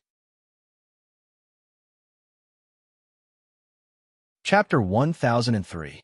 Why don't the two of you replicate the scene of your previous fight? It was a very reasonable suggestion. It had to be said that this line of thought was indeed very reasonable, because before Wu Hui broke through the shackles and recovered his memories, he had been fighting with Sun Lang. Only an action of this intensity could possibly break the shackles on his body. Moreover, Sun Lang had used the holy sword at that time. The Imperial Army complex was deeply ingrained in the people of the Empire. The Imperial Army was omnipotent. The Imperial Army was very mysterious. The Imperial Army could do things that ordinary people could not. Moreover, Wu Hui was the Mars swordsman. The holy sword had a spirit. It sensed the danger of the Mars swordsman and used the holy sword of fire to save Wu Hui's life. This was a logical and self-consistent script. So, Wu Hui only recovered half of his memory? Then it must be that the impact from before was not strong enough. Dali could do it again. Bao Shiren looked at Sun Lang with eyes full of expectation. The others also felt that this idea was very reasonable. Although this conjecture might not be correct, there was no harm in trying. What if it worked? As for Sun Lang, he knew his own difficulties. Damn it, I can't try. I definitely can't try. This was related to the reputation of the Shunsei general. How could he do such a despicable thing? What a joke. It would be easy to deal with if the great health preservation power was exposed. At most, people would think that he had picked up an obscene skill book that harvested Een to replenish Yang. He could just be thick-skinned and pretend to be ignorant. Damn it. How should he explain the side effects of the holy sword of fire? Say that he had accidentally learned the demon sex Rakshasa girls' Yang Qi harvesting technique. Madhav Astra's cur, if this matter was exposed, everyone here would be silenced. Sun Lang said fiercely in his heart. Facing everyone's gazes, Sun Lang was expressionless, but his mind was working quickly. It was impossible to agree. He would never do such a thing in his life. However, he had to be tactful when it came to rejecting. He could not blindly reject and not attract their suspicion and attention. He had to deceive them. With this in mind, Sun Lang slowly shook his head. No. Bao Shiren frowned. What's wrong? This was a test of one's quick wits. But this was Sun Lang's strong suit. He had grasped the fleeting opportunities in countless battles and told the soldiers of heaven's origin one wonderful story after another. When it came to talking nonsense with a straight face, nobody in the world could compete with him. Therefore, he maintained a calm appearance, and while organizing his words, he made up an excuse. The situation at that time was very complicated. How are you going to perfectly restore it? Of course, I can summon the sacred fire sword and slash at him, but is that enough? At that time, Wu Hui's life was in danger. His body was forcefully stopped by Zhu Tian Bodhisattva's sinister methods, and he was on the verge of death. Perhaps it was at that critical moment that the potential in his body erupted. Sun Lang glanced at Wu Hui and said, "Are you saying that we should let him control his imperial army and let him experience the danger of losing his life again? The emperor will definitely like this suggestion very much. Do you think he will fail this time?" "Oh, I understand now. Bao Shiren, you thick-browed and big-eyed fellow, are actually a spy sent by the emperor. You want to find a way to silence Wu Hui." Bao Shiren said angrily, "Stop joking at a time like this. Of course, I won't use Senior Wu's life as an experiment. There's no need for him to use his imperial army. You can try using the power of the sacred fire sword again." Sun Lang said faintly, "Are you sure you want to do this?" He suddenly used such a deep tone to speak, as if he had seen through everything and had to bear the consequences. This kind of "don't say I didn't predict this" expression was very deceptive. Coupled with the commander-in-chief's flawless acting skills, he really managed to intimidate Bao Shiren at the first moment. In ancient times, when a lobbyist went to the enemy's camp to persuade them to surrender, when faced with the target's disdain and difficulties, they would laugh to the sky. This negotiation skill was very useful. Your heroic laughter would usually make the other party feel guilty, and then they would think that they had said something wrong. Once this thought came to mind, you would unconsciously lower your own psychological position. Then, the other party would take advantage of this, and after a fierce and expert diplomatic maneuver, you would fall into the other party's rhythm. In the end, you could only bow your head in panic and beg for help. Of course, this skill was not 100% effective. It had high requirements for the user's diplomatic skill level, persuasion skill, charisma, and even reputation. You had to be handsome, and you had to be a famous person. When you laughed to the sky, you had to control the intensity. Although you had to laugh, other than ridicule, your laughter also had to show a sense of pity for the fate of the target you were persuading. If you were just a nobody, and your laughter was filled with contempt for a mentally handicapped child, then the other party would probably directly activate the trap card, the executioner in the tent, in a fit of anger. Of course, Sun Lang completely met the requirements of this skill. He was handsome, spoke well, and had a high position. He had always been known for his meticulousness and cunning. Everyone liked to listen to him. Moreover, Bao Shiren was a smart person. Smart people like to think more, so Bao Haizi fell for Sun Lang's trick. He began to investigate the flaws and risks of this plan, but after thinking for a while, he still couldn't figure it out. In the end, he asked in an uncertain tone, "What's wrong?" Sun Lang said indifferently, "In Wu Hui's sealed memories, the most important and crucial content is still hidden in heavy fog. He only remembered some outer and less important secrets. Why did such a thing happen? The reason should be, as you guessed, the impact of the Holy Sword was not strong enough. Why was the impact not strong enough?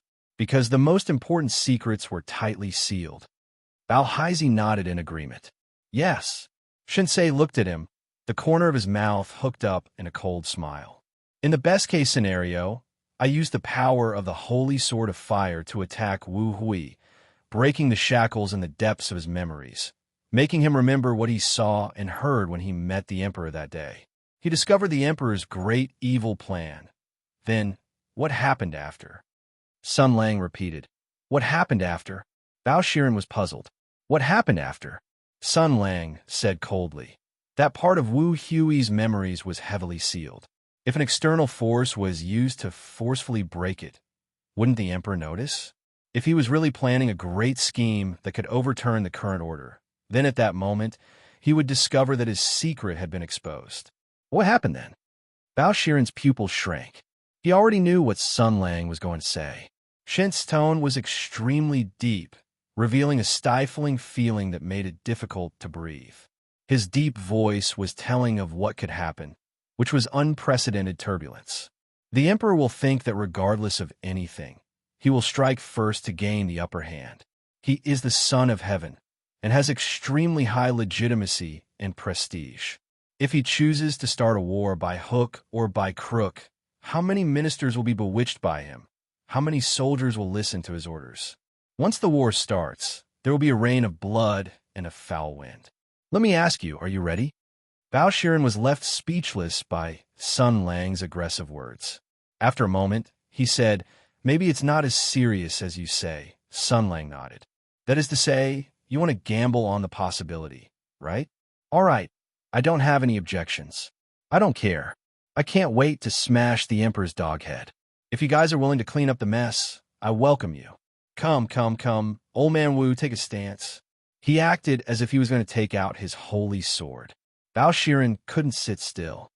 Wait a minute." The capital magistrate stopped Sun Lang and said dejectedly, "There is no need to rush. Few pass. Damn, it's just Bao Shiren, but he was still fooled by me." Sun Lang snorted and slowly sat back down. Young people nowadays are impetuous. They don't do things in an orderly manner. They only care about the head and not the body. In my opinion, you should learn from them. What could Bao Shiren say? He could only swallow his anger. He said resentfully, "In your opinion, what should we do?"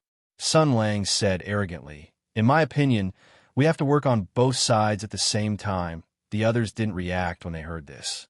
Only Bao Shiren's forehead was filled with blue veins. This guy must be secretly twisting the original meaning of the idiom as if nothing had happened. Shunsei continued, "For the first part, we have to intervene. King did it in the open." Bao Shiren almost choked on his own saliva. He looked at Sun Lang as if he was looking at an incorrigible scum of the refined society. General Shunsei pretended as if nothing had happened and said dangerously, "Intervening is to shut him up and make him unable to speak. This is what I call seizing the right to speak. After all, he is the emperor, the emperor. Many people will listen to his words. If he wants to ruin my reputation, there may be people who will be deceived by him. In order to deal with this, we have to strengthen the team and invite like-minded people to expose the emperor's conspiracy. When the time comes, if the emperor talks nonsense, some important officials in the court will stand up and shout their objections. This will be enough to weaken the emperor's arrogance."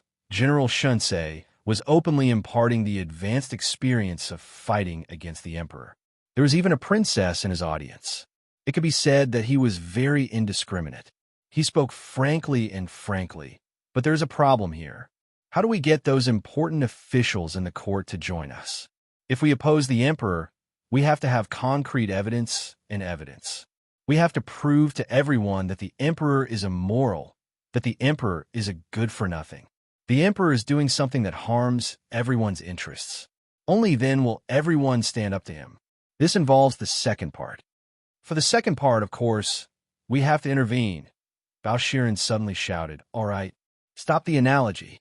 Everyone knows what you want to say. You're talking about attacking the emperor's weakest point, right?" Sun Lang looked at Bao Shiren with a strange gaze and then said faintly, "Governor, you know it well." Bao Shiren felt that his temperament and self-cultivation were improving by leaps and bounds.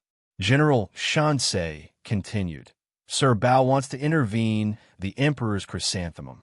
Although it is not dignified, it is indeed a metaphor. We have to go straight to the root of the problem. By the way, the phrase 'go straight to the root of the problem' should be related to Yufei. The Yellow Dragon referred to the Yellow Dragon House, which was a military stronghold of the Jin Kingdom. The phrase 'go straight to the root of the problem' expressed Yufei's ambition and ambition. However, in the Qing dynasty, an old rogue named Pu Songling wrote an article called Yellow Nine Dragons. The content was about a male fox spirit, Yellow Nine Dragons, who turned into a handsome man and was raped by a gay man. The idea was very advanced. It was much more advanced than the fat otaku who fantasized about fox girls all day. At the end of the article, Elder Pu used a whole paragraph of ink to make a very suggestive description.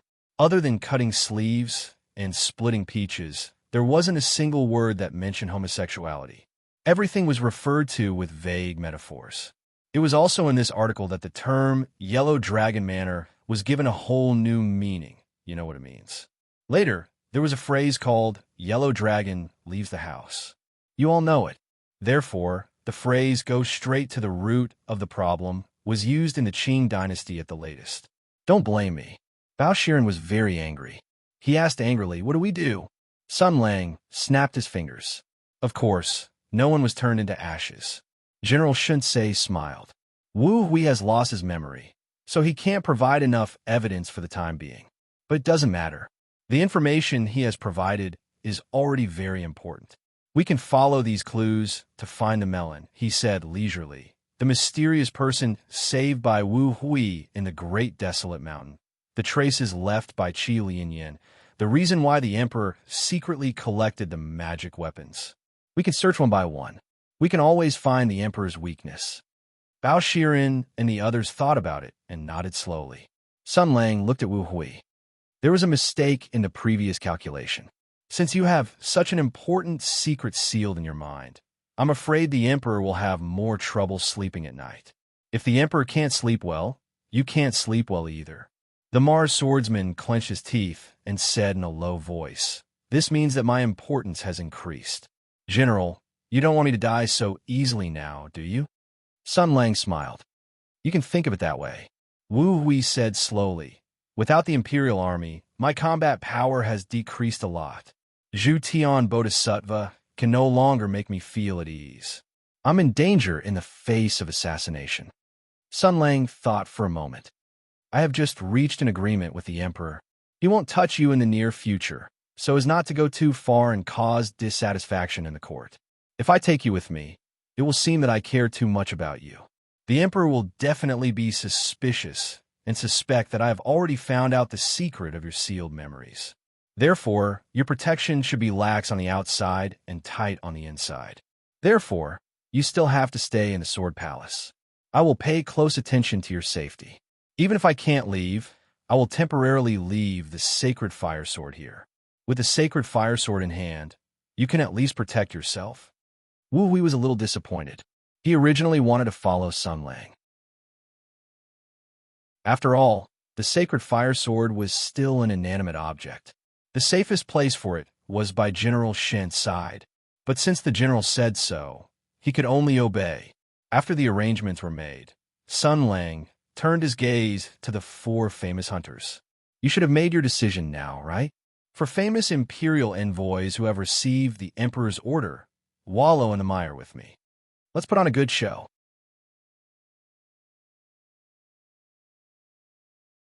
Chapter 1004. Imagine this scenario.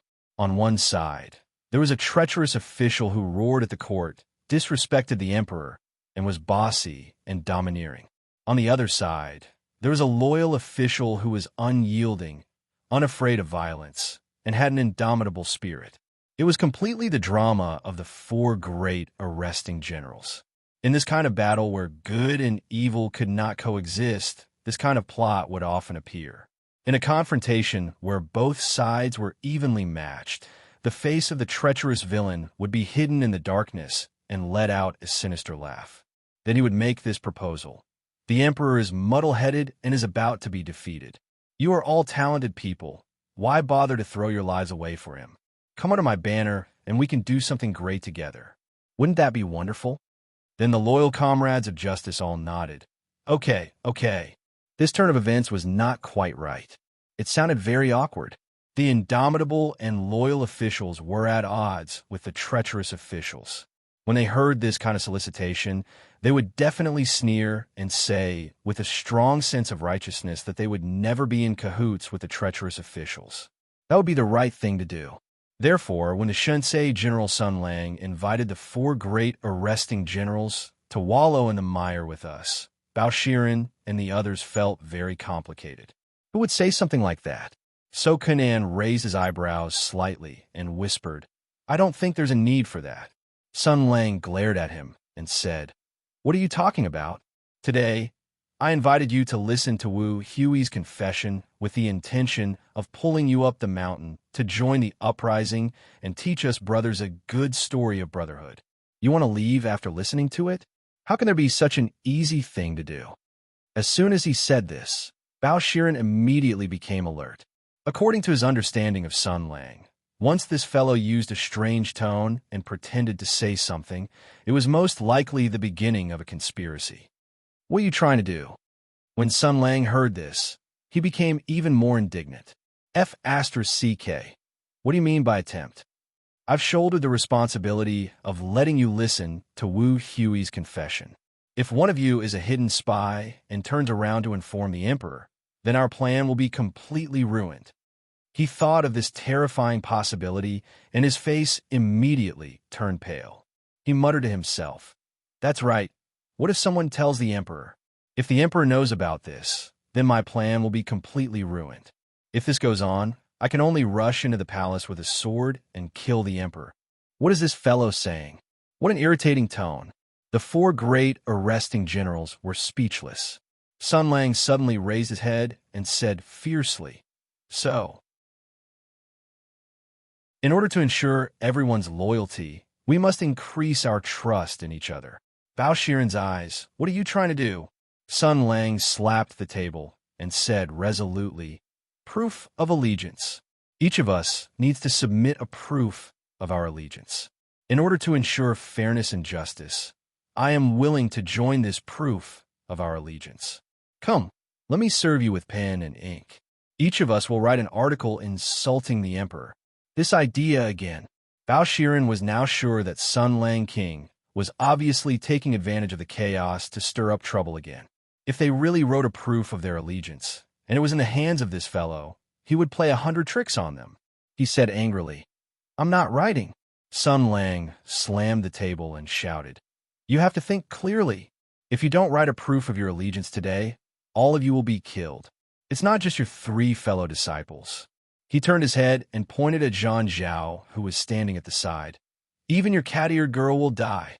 Before Bao Shiren could say anything, Zhang Zhao, who had been silent and obedient, said calmly, "Sir, you're wrong. From now on, I'm not his, I'm yours." Suddenly, the world fell silent. As if someone had pressed the pause button, Sun Lang King was frozen in place. Of course, Bao Shiren King was not any better. One was green, and the other was yellow, and the other was yellow, and the other was yellow. After a moment, General Shunsei King. Shunsei, he subconsciously showed the mental characteristics of an otaku and expressed that he could not accept the cat-eared girl's straightforward words. He smiled stiffly and said, That, I was just joking. I didn't really want to kill you. Don't be afraid and don't be a traitor." Look, Bao Hei is about to cry. This time, it was finally Zhang Zhao's turn. She said calmly, "General, you are wrong. I am not relying on you because I am afraid of being killed. In fact, I have already made the decision before. Sir Bao has cut off his relationship with me and terminated the protection plan. Therefore, it is natural for me to look for another master." Sun Lang's smile became even stiffer. "There's no point in saying that. Son, am a good man. Don't be a jack. Don't be angry with Bao Hei. Don't think about using me to anger him," Zhang Zhao frowned. "My lord, you've misunderstood. Lord Bao and I only have a normal relationship of colleagues and subordinates. There are no personal feelings involved. The reason why I want to follow you is purely because of my admiration for you. The people of the Cyanwood Kingdom believe that the strong are respected, and cats are used to choosing their own masters and taming themselves. Your strength, your wisdom, your authority, and your elegance are all factors that attract me. I want to experience even greater scenery by your side and see even greater martial arts." Sun Lang's voice had barely faded when he pulled out the Zhu Tian Bodhisattva sword with a loud clang. Then, he carefully observed his own face through the smooth, mirror-like blade. Kunan complained, "Stop looking. Cat Ears had made it very clear that she was here purely for your martial arts, power, and status. You don't rely on your face to make a living." Before Sun Lang King could say anything, Bao Shiren King stood up abruptly. General Shunsei King was shocked. He thought that the martial arts university was going to fight him. As a yellow-haired person, he was beaten up by the victim's family. This was the first time he had experienced this since the beginning of time. Although commander of War Jiaing King was known in the military as a friend to women, Not only did he actively help military couples resolve family conflicts, but he was also a good brother to many female generals. Even so, not a single husband suspected that he had an affair with his wife. This meant that Commander of War's upright character was recognized and affirmed by everyone. It was truly a cause for celebration. Sun Lang King was already in a defensive stance, waiting for Bao Shiren King to grab him. He was going to shout, "Don't fight," and then take advantage of the situation to send his right leg flying and kick Bao Shiren King's heart. Bao Hezi did not have a younger brother anyway. Even if he did, he would not be able to beat him. However, Bao Shiren King did not make a move. He only stared at Zhang Zhao, looking like he had mixed feelings. After a moment, the capital governor said slowly, "Guard Zhang, have you thought it through?" Zhang Zhao replied, "Sir Bao, even if a cat is abandoned by its original owner, it can still live very well." Sun Lang King said in a low voice, Hey, Bao Hezi terminated the labor contract with you so that you would not be dragged into my affairs. Why did you come running in yourself?" Bao Shiren King looked deeply at Sun Lang King. "Then I'll leave her to you." Kunan and the others all looked at him with tisk, yellow-haired eyes. Even after the 4 famous hunters had all left, Sun Lang King was still in a daze. "I am an otaku who transmigrated from another world. How did I become the cat-eared girl's master?" In the main hall of the Sword Palace, General Shansei King was frowning in deep thought. After the 4 famous hunters left, there were only 4 people left in the hall. Wu Hui was very perceptive and did not dare to speak at all. Princess Pingyang King was Sun Lang's echo. If Sun Lang King sat silently for an entire day, the princess would definitely stand silently by his side for an entire day. The only one who could speak was Zhang Zhao. The cat-eared girl bowed slightly. "Sir, Miss Ku and the others have already left. According to your plan, they are preparing to inform Wu Ho of the news and activate the network of contacts left behind by Wu Ho. Since that group of people has already moved, shouldn't we also make a move?" Sun Lang King blinked his eyes. "What you say makes a lot of sense, Wait." He jumped up, pointed at Zhang Zhao, and said, "You cat, why are you acting so familiar over there?" Zhang Zhao expressionlessly clenched his fists and raised his head, his movements smooth. "Meow." Sun Lang King was stunned for a moment. Then his voice became louder. "Who did you learn this from?" The cat-eared girl's furry ears trembled. "General, are you moved?" "Not at all," Miss Zhang said again. "I can perform for you at any time. Do you think you can make me yield like this?" "Can I?" The cat's ears drooped, and its tail drooped. Zhang Zhao muttered, "My old master abandoned me, and the new master I chose doesn't want me. I'm going to become a homeless stray cat. I can only wander aimlessly on the streets, rummage through the garbage for food, and squat at the street corner of my new master's house every day to watch him. When I see him, I will timidly come out and act coquettishly, hoping that he will change his mind. You seem to be more mischievous than the first time we met. I can't help it. Master Bao doesn't like me like this." Zhang Zhao's vertical pupils quietly looked at Sun Lang King. "General doesn't like it either." Sun Lang King was defeated in the eyes. "Forget it. You can be Ping Yang's companion for the time being." Zhang Zhao bowed. Although the general is wise, powerful in martial arts, and had a lot of talents under his command, I will still work hard to show my value. Sun Lang King didn't take these words to heart. A cat-eared girl. It was fine to admire her and reminisce about the memories of Earth. After a while, he would find a way to drive her back to Bao Haizi's side. But what she said just now was not wrong. It was time to get down to business. Sun Lang King looked at Wu Hui, the Marsword attendant who had just played the role as statue dutifully, not looking, not listening, and not remembering. He was very sensible. "We want to investigate the mysterious person you saved from the Great Bear Mountain." Wu Hui understood and replied, "General, please forgive me. This old man hasn't seen him for a long time. In fact, in recent months, the Emperor has been giving me fewer and fewer orders. Even after Qi Lianyan's accident, the Emperor has completely cut off contact, let alone now." Sun Lang King nodded. "I know, but there are still traces." Those mysterious people entered the Great Barren Mountain with formal documents, and the garrison camp must have left records. We only need to ask the general of the garrison at that time, then go to the archives of the Ministry of War to check, and we will soon get the results. But we have to think of a reason.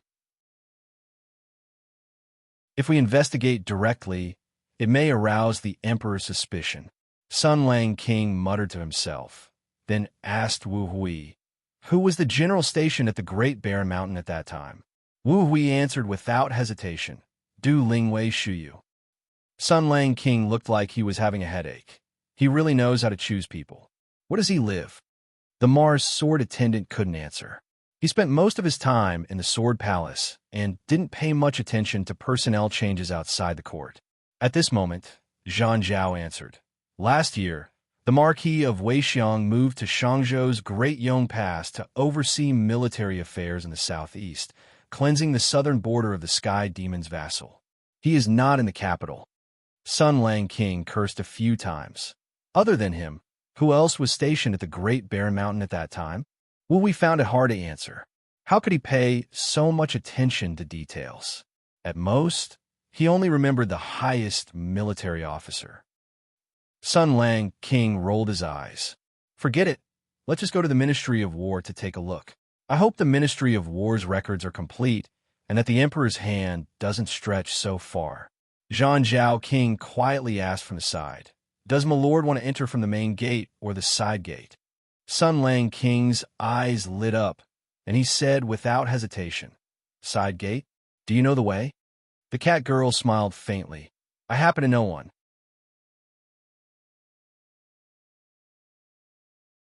Chapter 1005. He just happened to know one. This sentence had a deeper meaning. Sun Lang narrowed his eyes and looked Zhang Zhao up and down. Escort Zhang slightly lowered her head to show her obedience. She looked very obedient.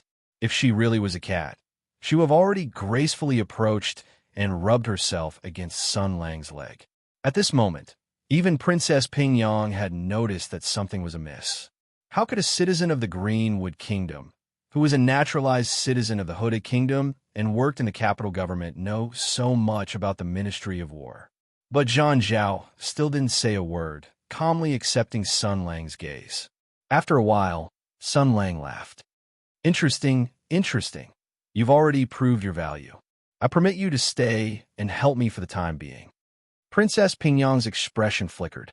She looked at Sun Lang as if she had something to say, but out of her trust in Sun Lang and her teacher's prestige, she temporarily put her doubts aside. Zhang Zhao seemed to breathe a sigh of relief, and then said, My lord, shall we leave now? Sun Lang shook his head and said, No, let's return to the Copper Sparrow Pavilion first and come out at night. Since we're going to enter through the side door, it's best to move at night. Now that the Sword Palace is in such a mess, there are many eyes watching this place and observing my every move. Under these circumstances, moving secretly is very risky. Zhang Zhao disagreed. She advised, My lord, there's no time to lose. If His Majesty is a little more vigilant and suspicious, the emissary who destroyed the evidence is already on his way to the Ministry of War. Sun Lang smiled. It's fine. There's still Escort Zhang. You're too impatient.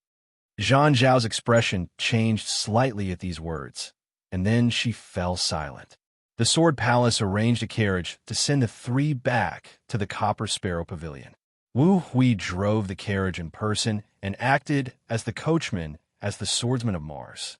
Although it was a bit ostentatious, it was not too much. After all, Sun Lang was the fire sword master who was personally appointed by the late emperor's spirit in heaven. The legitimacy of his identity had already been recognized by the current emperor and all the civil and military officials in the imperial court. After all, what happened in front of the imperial ancestral temple that day had already been spread everywhere through the streets and alleys.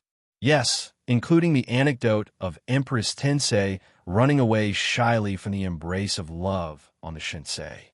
Sun Lang was well aware of swordsman Wu's intentions. Although this old man was not very brave, he was smart and decisive. Since he was already on the emperor's must-kill list, he had to cut off all his extravagant hopes and fantasies. After all, The current emperor was a mighty ruler who was prone to suspicion and jealousy. Those who were targeted by him would not have a good life. Since that was the case, he could only follow this path to the end.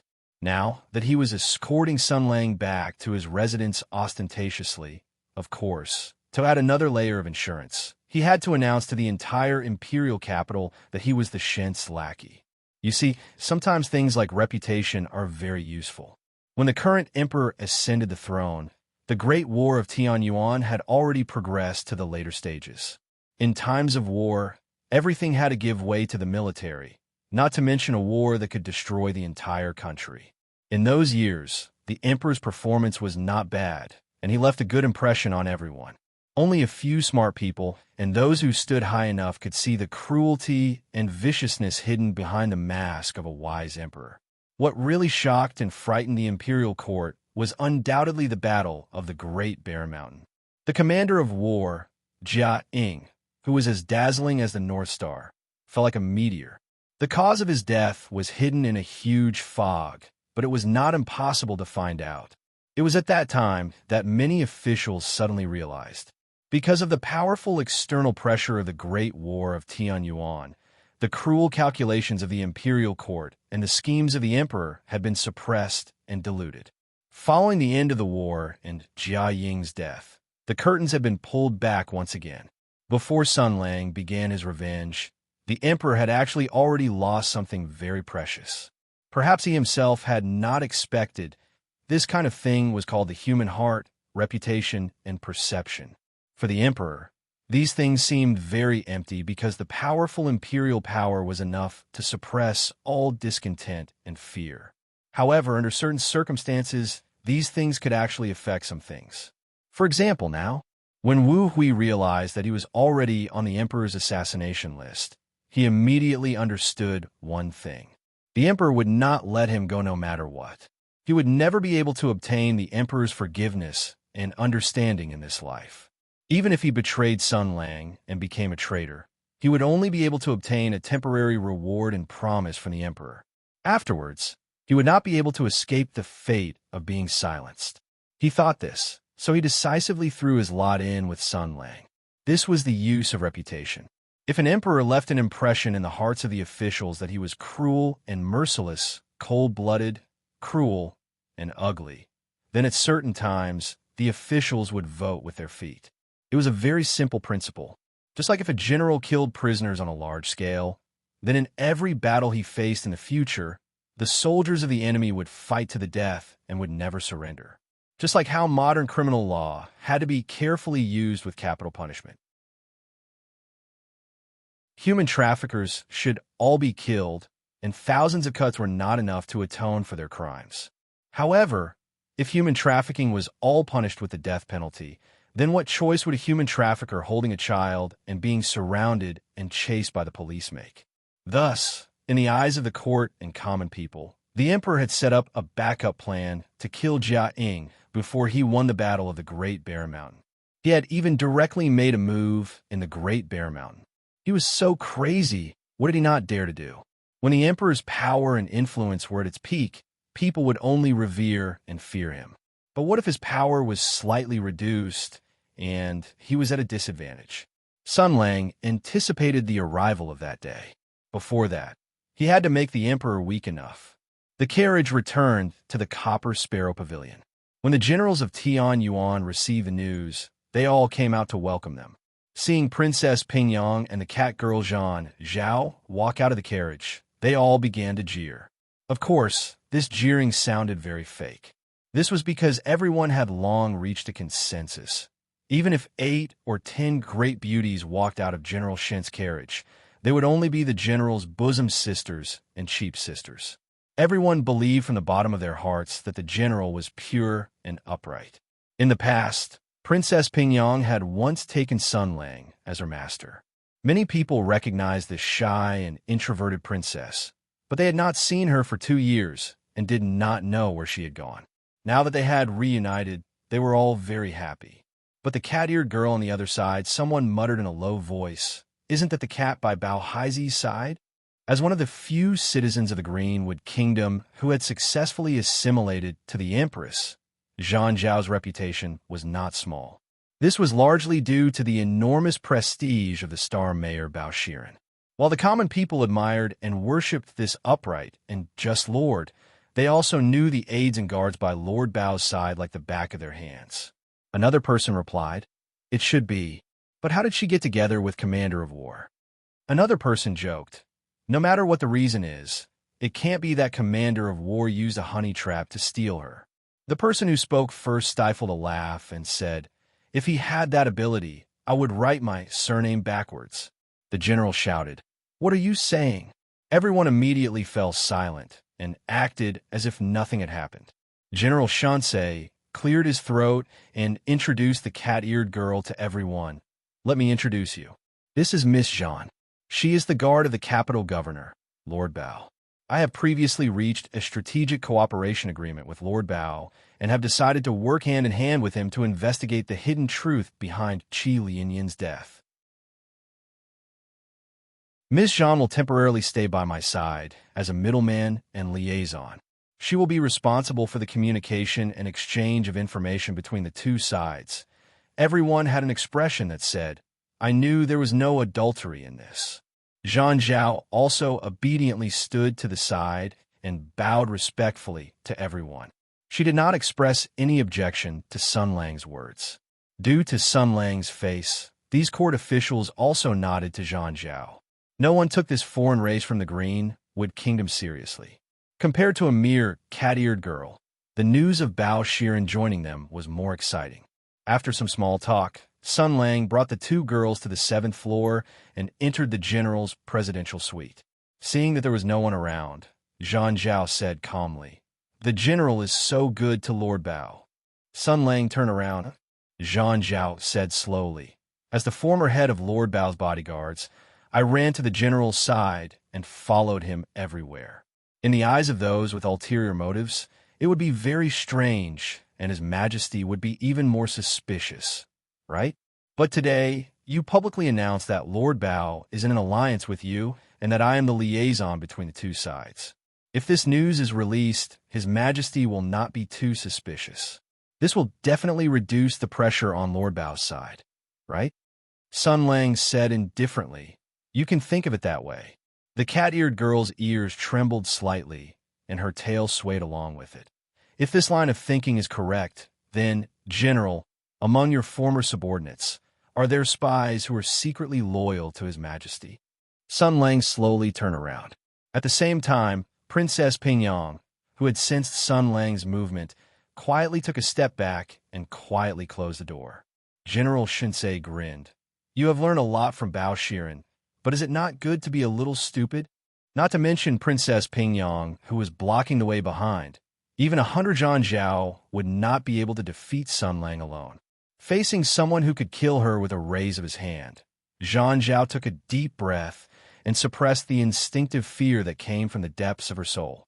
She was a person of the green tree, a mutated race. She had the characteristics of a beast and the intuition to detect danger. She had already sensed a fatal threat. She tried to calm herself down. "I originally wanted to pretend to be stupid. After all, I have already accepted my fate. It is not bad to be a stupid cat here. I can accompany my old-fashioned but upright boss to uphold justice and learn the martial arts of the Empire. After the contract with the Empire expires, I can just find a comfortable way to live. After all, cats are animals that adapt to their circumstances. It is not bad to live a prosperous life with only beauty. After all, a lowly cat girl who came to the proud Huta Empire. Even if she succeeds in naturalization, she will not be able to gain the true recognition of the people of the Empire. What can I do like this?" Sun Lang nodded. "Just as I thought. Your identity is not that simple. General, with your wisdom, you must have noticed my abnormality after I told you that I was familiar with the secret path of the Ministry of War, right? Since you did not take me down and torture me on the spot, you should know what I am doing." Zhang Zhao sighed. "This damned mission. I'm still unable to resist the restriction of a higher bloodline. I'm unable to go against the oath I've made. Oh, sorrowful citizens of the Cianwood Forest, we're all born unequal. We'll forever have to submit to a higher bloodline, a nobler class, she murmured to herself with sadness and helplessness in her voice. Then, she took a step back and solemnly bowed to Sun Lang in an unfamiliar way. General, the Dragon Sparrow dynasty hopes to establish a friendship with you. Sun Lang did not respond. He came to his desk and poured himself a cup of tea. After taking a sip, he slowly said, I've traveled to the Greenwood Nation. Your caste system is truly the most ingenious design in the history of mankind. Based on bloodline and culture, it has constructed an unbreakable social structure that can be passed down for tens of thousands of years. It is deeply engraved in the minds of the entire nation. It is a pyramid-like structure. A small number of intelligent elites lead a large number of brainless idiots, and the latter can only obey. Zhang Zhao's body trembled slightly. Sun Lang glanced at her and continued, I can roughly guess your experience. Hutu is a powerful country in the world. The imperial army has swept the world and suppressed the world. In such an international environment, it is not surprising that it attracted the hostility of its competitors. You, the cat girl, should be one of the spies that the Dragon Sparrow dynasty tried to plant in the Imperium, right? Zhang Zhao said softly, My great-great-grandfather came to the Imperium in the name of fleeing. That's really deliberate. Unfortunately, the Empire values martial arts and therefore excludes foreigners. Most foreigners, due to their body structure, cultural differences, and other congenital reasons, have poor results in practicing martial arts. In the eyes of the Empire, they are weak barbarians who cannot be recognized and respected. In comparison, you are one of the very talented ones. Even so, you are still implicitly discriminated against. Do you know why no one has discovered your secret? It is not that the spies are incompetent, but that the Imperium does not care. The cat girl did not say a word. You are a spy that the Dragon Sparrow dynasty has high hopes for, but the big shots of the Kingdom of Green cannot understand the cultural atmosphere of the Imperium. They are only imagining things and have no idea how difficult it is for a foreigner to make a living in Hutu. With your talent and achievements, you finally became Bao Shiren's bodyguard after all the hardships. The capital magistrate is one of the 3 assistants of the Empire. Bao Shiren has a bright future ahead of him. Being his personal bodyguard is naturally a great success, and your superiors will be ecstatic. However, only you know how cold and warm it is. From the beginning, you were ambitious, but later on, you began to slack off. You felt that your days as an undercover agent were endless, and you couldn't see any hope. Moreover, you had nothing to do, so you prefer to be a salted fish until today. Today, you heard Wu Hui's confession. With your intelligence, it is not difficult for you to find the value of this information and a good opportunity to shake the foundation of the Imperium. You must do something, even if your heart is already tired of it, even if you no longer wish to participate in the life of a spy. You've made an oath. As a citizen of the Cianwood Kingdom, as a lowly cat girl, you must abide by your oath and obey the orders of a higher bloodline. Now that you've discovered this extremely rare opportunity, you must definitely take action. This is the command imprinted in your soul. So, you contacted me more aggressively and sent me an invitation to convey the goodwill of the Dragon Sparrow dynasty. Sun Lang looked at the cat girl and smiled. But the question is, why should I cooperate with you?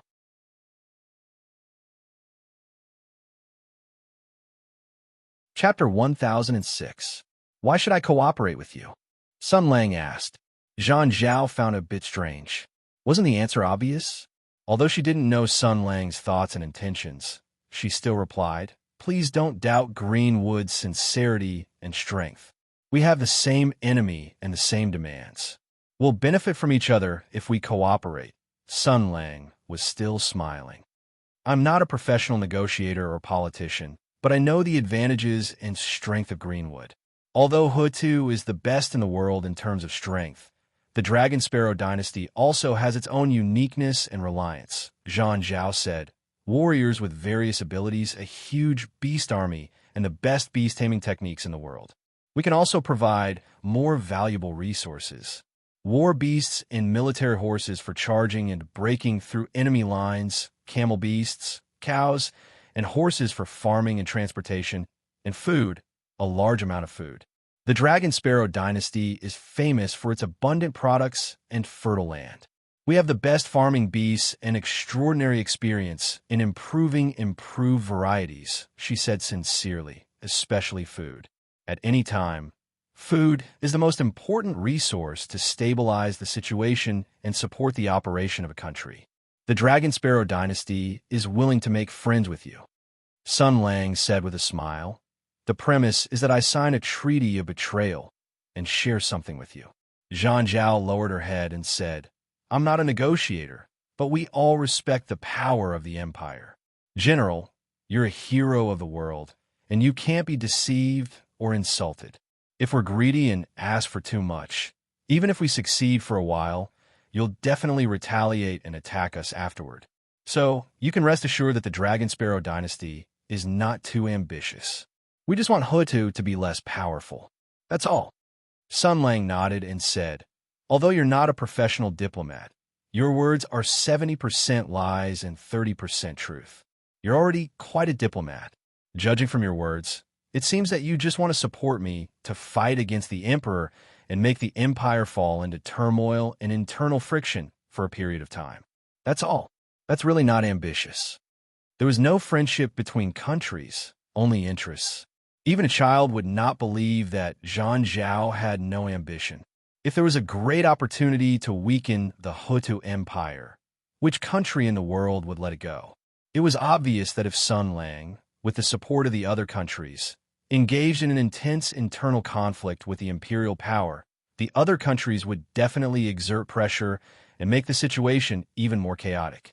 Zhang Zhao could hear the mockery in Sun Lang's words. He only said indifferently, does the general lack confidence in his own methods and abilities? Reverse psychology. Sun Lang said, but you're right. I'm very confident in my methods and abilities. Zhang Zhao lightly nodded his head. Then, there seems to be no reason for you not to accept the friendship of the Cyanwood Kingdom. In fact, we don't even need you to promise us anything or pay us anything.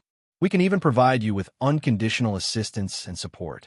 That's because the current situation of the empire, the situation of the emperor, and the meritorious great generals fighting against each other is what we want to see. Sun Lang smiled and shook his head. You're wrong. Of course, I won't accept it. Zhang Zhao looked at Sun Lang in surprise, puzzlement in his eyes.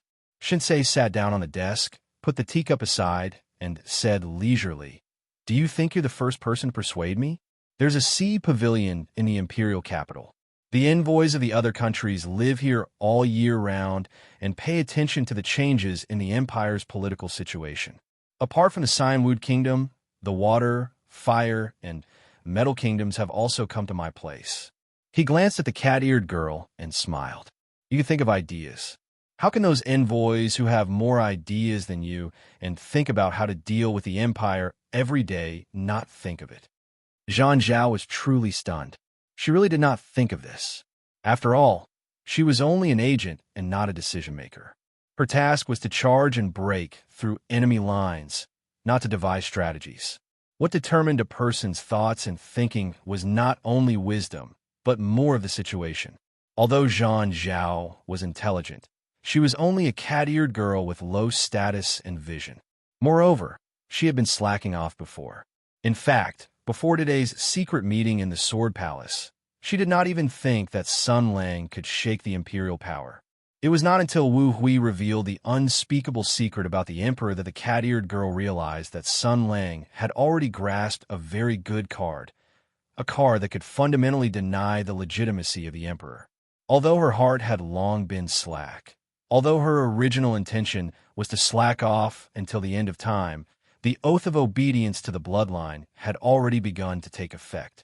Out of loyalty to the country, she had to take action.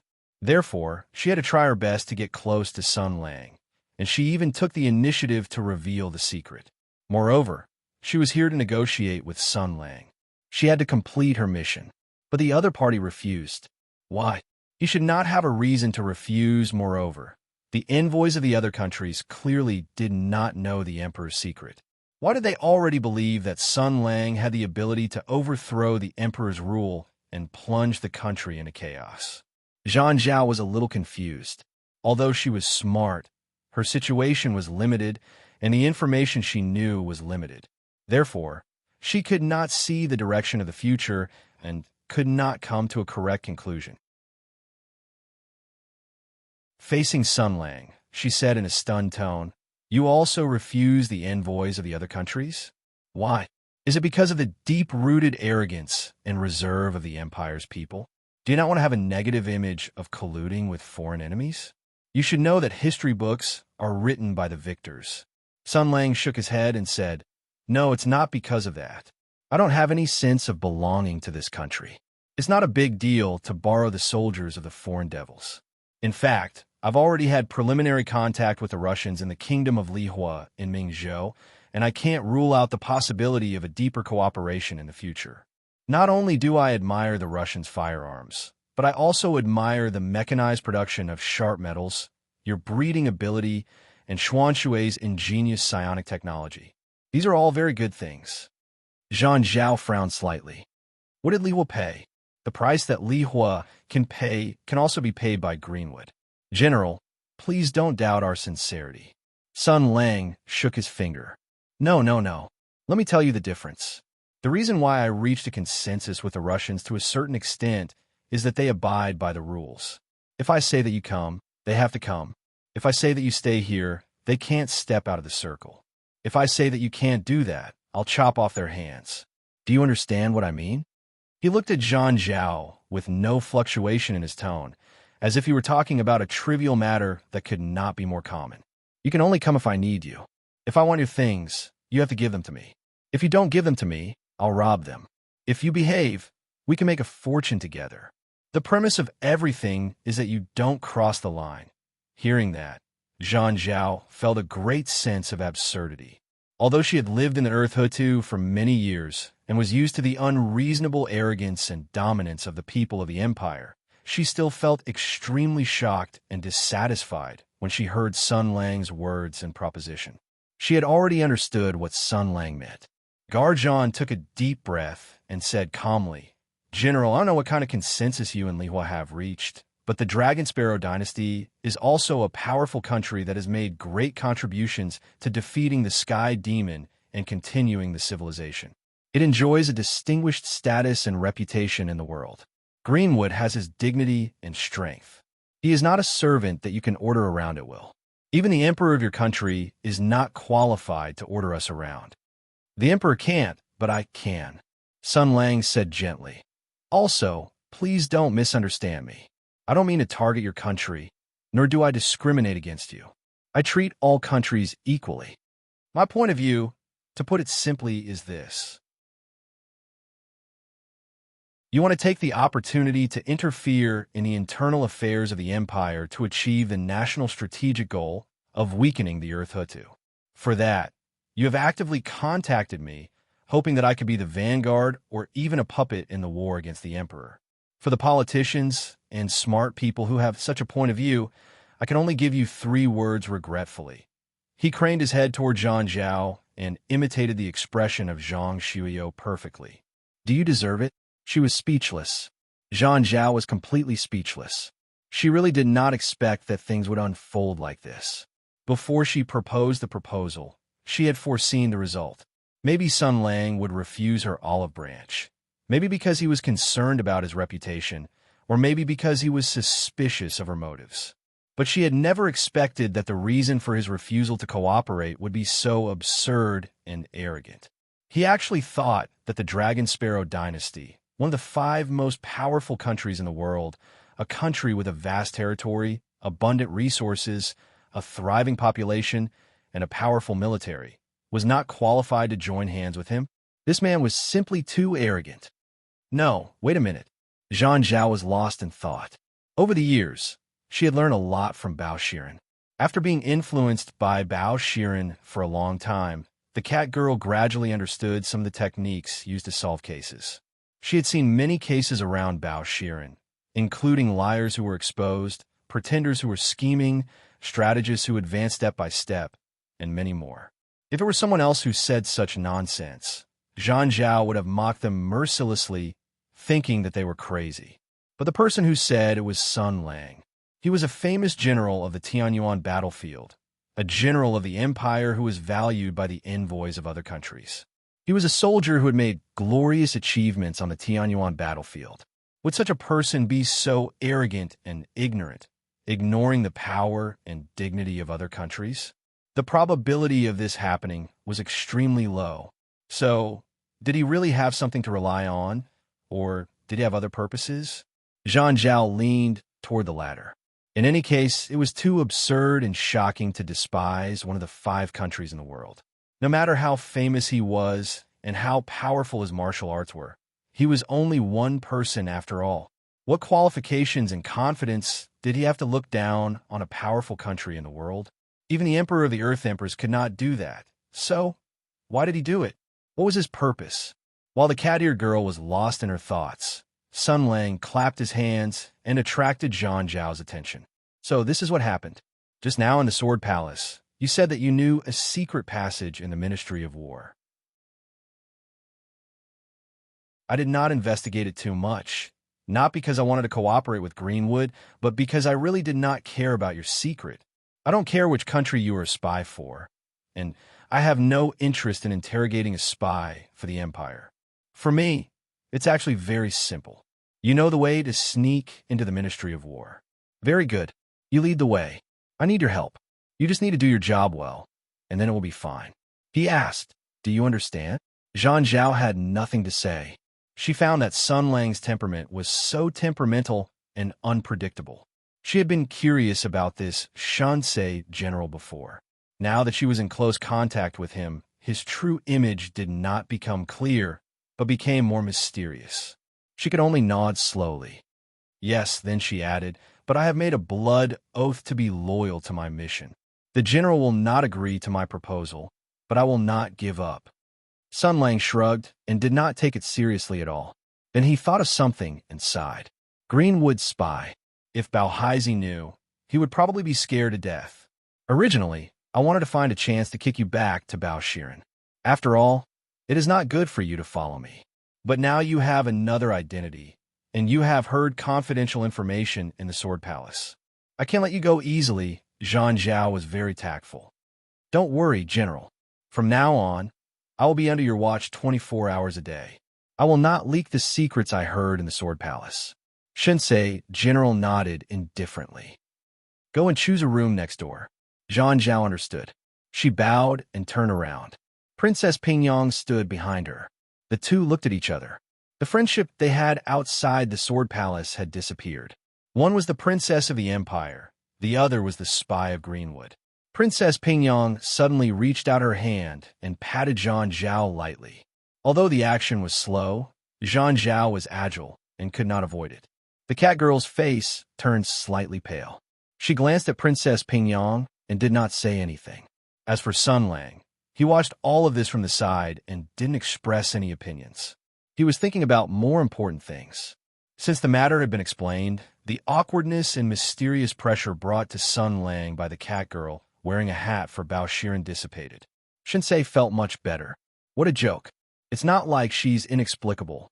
Zhang Zhao and I haven't even spoken much. Why would she suddenly kick Bao Shiren away and insist on coming to my side? This was simply illogical. Now that the truth was out, all the doubts were solved. Everything made sense.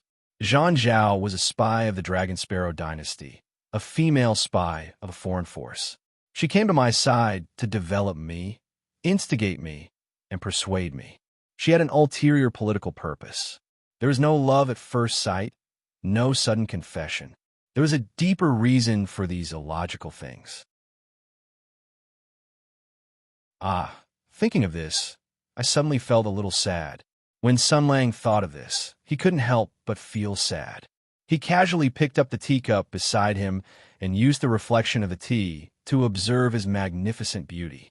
Suddenly, he sighed. The world only cares about my talent, but ignores my appearance. Pingyang, let me ask you, am I handsome? Princess Pingyong nodded vigorously. Of course. Master, you are elegant, handsome, and peerless. Sun Lang listened to the heartfelt praise and clicked his tongue. Can you change the words? The princess was speechless.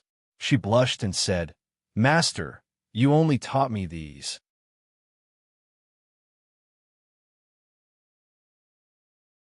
Chapter 1007. Nightfall. The Dark Night was the best stage, especially for mime shows and solo dances. The advantage was that there were not many spectators, which was exactly what the performers wanted. These people were all high and mighty artists and did not want too many people to appreciate them. A cat lady, a princess, and a general. These three people were the kind of artists who wanted to take advantage of the night to perform an interesting play. The play's name was Secret Infiltration. I played this game of Secret Infiltration when I was young, and it left a deep impression on me. Sun Lang muttered words that Zhang Zhao and Princess Pingyong did not understand.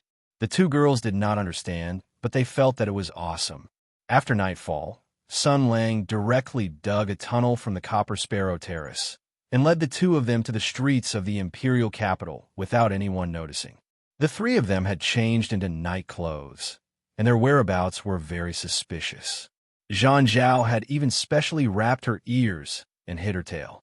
Although putting away the tail was not good for a were creature to maintain balance, Garjon had obviously undergone special training. Her body was as nimble as usual, and it was obvious that she had sneaked around many times. But Sun Lang looked at Zhang Zhao. Are you sure you want to follow?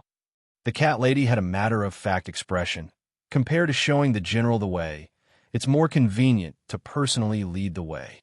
Besides, does the general feel at ease leaving me alone in the Copper Sparrow Terrace? She glanced at Princess Pingyong. Her Royal Highness is also following. The Princess Pingyong was also wearing night clothes. What surprised Zhang Zhao was that although Princess Pingyong was a member of the royal family and had received strict court education since young, she had maintained her elegance, wealth, and beauty. It was reasonable to say that this kind of proud daughter of heaven who lived under a noble halo should not have any fate with sneaking around.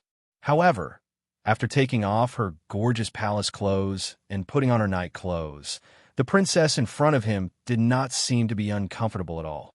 Moreover, she seemed a little excited. This made Zhang Zhao a little curious and surprised. She seemed to be very familiar with it. Her Royal Highness was indeed very skilled and excited. She was looking forward to doing something like this with her master again after a long time. She was in a professional state of readiness. After hearing Zhang Zhao mention her, she glared at the cat lady fiercely. My martial arts are much better than yours, and I can keep an eye on you.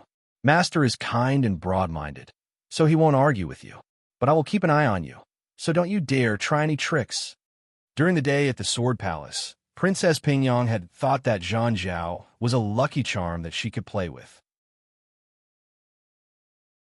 Unfortunately, half a day later, Zhang Zhao took the initiative to reveal her true identity.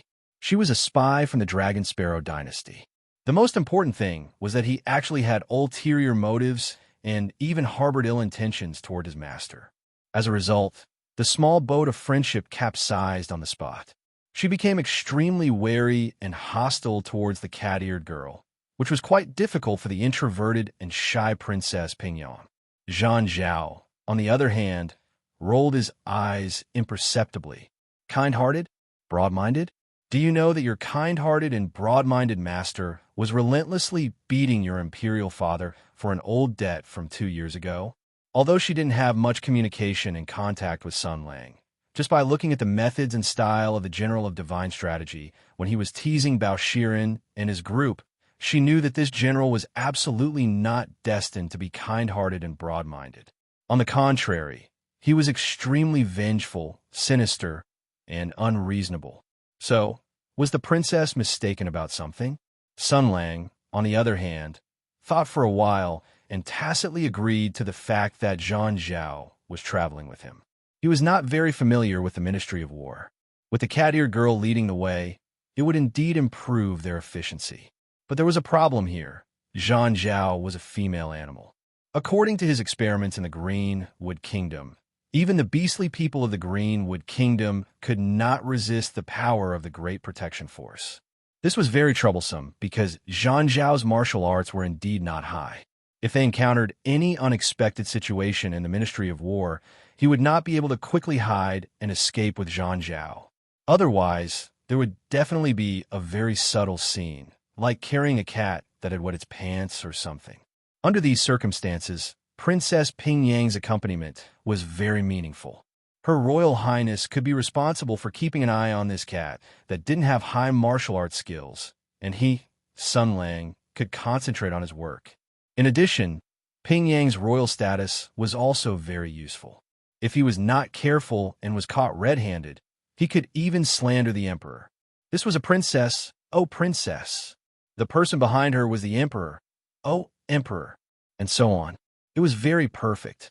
Sun Lang, who was meticulous and cautious, thought of many unexpected situations and countermeasures along the way. The three of them quietly sneaked their way to the Ministry of War. Prominent government offices like the 6 ministries were all built around the imperial city. The empire worshipped martial arts, and its military strength was the best in the generation. The Great War of Tianyuan was not far away, so the Ministry of War, which was in charge of military affairs in the world, was even more impressive.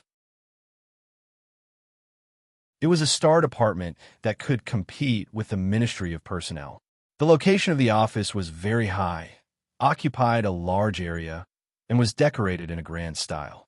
Sun Lang, led by Zhang Zhao, turned from an inconspicuous alley into the back of the street of the Ministry of War. Zhang Zhao lowered her body and walked lightly, as nimbly as a cat. Sun Lang and Princess Ping Yang followed closely behind. The three of them moved like ghosts and did not make a single sound. The General of Divine Strategies' voice rang out in Zhang Zhao's ears. You just need to be at ease and walk boldly. The sound of your footsteps won't be heard. Even a great grandmaster won't be able to detect your presence if you're within 50 feet of me. Zhang Zhao's heart skipped a beat. She found that Sun Lang did not use secret voice sending, but spoke directly at a normal volume. However, the spirit mounds and battle dogs kept by the Ministry of War did not respond at all. This meant that everything around Sun Lang was under his control. Not only the sound, even the vibration of his footsteps on the ground wouldn't be transmitted out. Could martial arts reach such a level? No, this seemed to be the power of the Imperial Army. Zhang Zhao was half shocked and half fearful. At this moment, she could not help but think of what Wu Hui had said. The once smug Mars swordsman saw the traces of a battle in the great barren mountain that surpassed the limits of mortal imagination. He saw the unparalleled martial arts that he had never heard of before, and then he saw the scenery of the peak of martial arts and realized the extent of power. But at that time, she had not been able to fully comprehend the suffocating power from Wu Hui's praise and description. But now she was listening to the thunder in silence. From Sun Lang's silent chi seal, she had glimpsed the tip of the iceberg. She had glimpsed something. It was a realm that she could never hope to reach. It was a marvelous power that stood at the peak of martial arts and turned something rotten into something magical. It was just the tip of the iceberg. Vaguely, she seemed to understand why Sun Lang dared to openly compete with the imperial power. She understood why General Shansei dared to treat all the countries in the world as if they were nothing. But she still could not imagine how powerful a power that could look down on all the countries was. The infiltration operation went smoothly. As expected, Zhang Zhao knew the way to sneak in through the side door. With a master like Sun Lang holding the fort, the originally cautious and conservative operation could be bolder. After evading the patrolling guards of the spiritual mastiff and the guards, the three of them walked through the shadows. Sun Lang looked around and clicked his tongue. The Ministry of War and the internal guards should eat some sh*t to learn their lesson. The base of the Ministry of National Defense, the most powerful military power in the world, can be broken into so easily. Zhang Zhao did not dare to speak at first. But when General Shansei sang, "We are soldiers," with an amazing tenor voice in the base of the Ministry of National Defense of a feudal autocratic country, The cat-eared girl was finally relieved. Sun Lang's high voice was so loud that it could split the clouds and split the sky. But the huge Ministry of War did not notice it at all. It could be seen that everything was under his control, as Sun Lang had promised. She said, "It's not that easy. There are reasons why tonight went so smoothly. First, our target is the old archives of the Ministry of War. There are many old documents, so they're not very valuable. Naturally, they're not well guarded. Second, it's all thanks to General's divine skill. Otherwise, the spiritual mastiff and the battle dogs would have had a hard time. I have to use Greenwood's secret method to temporarily paralyze them." Sun Lang nodded slightly and did not comment. But alarm bells rang in his heart again. When he held an important position in the army and held the commander-in-chief seal, he had already considered what would happen after defeating the Sky Demon. A soldier should not be fanatical about war, but he must be cautious about war. Other than the Sky Demon, the biggest imaginary enemy of the Hutu Empire was naturally the other four countries. The Russians were the closest, and their technology tree was in the direction of firearms. Based on the experience of his previous life, Sun Lang knew how crazy the development of firearms would be. Therefore, the Lihua nation received the most attention. The second was the Dragon Sparrow Empire. The development of technology in this world was not that fast, and it was a little skewed. The empire was overly dependent on the imperial army. The industrialization process was still far away, and the people relied more on animal power. Whether it was logistics, agriculture, battle formations, killing, or information transmission. Therefore, the threat of the Greenwood Nation was also very big. If he was to command the Greenwood Nation's army to invade the Hutu Empire, he could give the Hutu Empire a fierce blow before the war broke out. The Greenwood Nation was good at domestication and breeding. They knew how to fatten animals and make them strong and healthy. Naturally, they also knew how to make the animals die crooked. If a large-scale epidemic like the foot-and-mouth disease broke out, it could immediately cripple the empire's agricultural production capacity by 50 to 60%. Then, they targeted a wave of war horses, so the combat power of the cavalry would be reduced by half. The war creatures must have this kind of ability. Just like now, the spirit mastiffs that the Ministry of War used to guard the house had an extremely developed sense of smell and hearing. But as a citizen of the Greenwood Nation, Zhang Zhao still had a way to deceive them. Maybe the training methods and processes of those dogs were from the Greenwood Nation. Damn it! Zhang Zhao did not know that her slip of the tongue had once again aroused the hostility and wariness of the Shunsei towards the Greenwood Nation. She identified the surrounding terrain and the location, then led Sun Lang in the direction of the old archives. Although the Ministry of War was an important military area and was heavily guarded, the stealth operation was still very smooth. The main reason was that Sun Lang, this monster, was too much of a bug. Not only did he conceal the presence of the three people, but he also used his powerful spiritual sense to pay attention to the wind and grass in the surroundings. He could discover the patrolling team in advance and warn them. He could even detect hidden traps. The gold radiant sacred sword gave him the spiritual sense to sense all metal and stone. They successfully entered. After all, it was just a library that stored a large number of old archives. The value of the information was not that great. The Ministry of War did not care much about it, nor did they arrange for a peerless monk to guard the place. Sun Lang stretched out his hand and waved it. The lock of the main door popped open. The gold radiant sacred sword masters were all lock-picking experts. No matter how ingenious and intricately designed a lock was, it would not last more than 3 seconds in their hands. The three of them stepped into the room, and a stale smell came to their faces. Zhang Zhao's vertical pupils suddenly shrank. Cats were nocturnal animals and could see things in the dark. Sun Lang and Princess Pignon were both very powerful and had very strong eyesight. They could move freely in the dark library. So many. In the eyes of the three of them, rows of tall bookshelves stretched backward, and the dense piles of scrolls and paintings were piled up. The military movements of the Hutu Empire in the past decades, as well as the records of promotion and demotion documents, were all placed here. They sounded very valuable, but there were too many of them.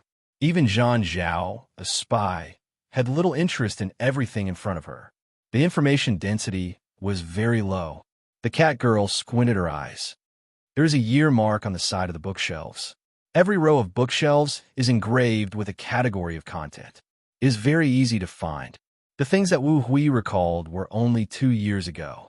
Sun Lang stepped forward and walked into the depths of the library. He looked at the rows of thick historical records. The decades of history included the entire Great War of Tianyuan.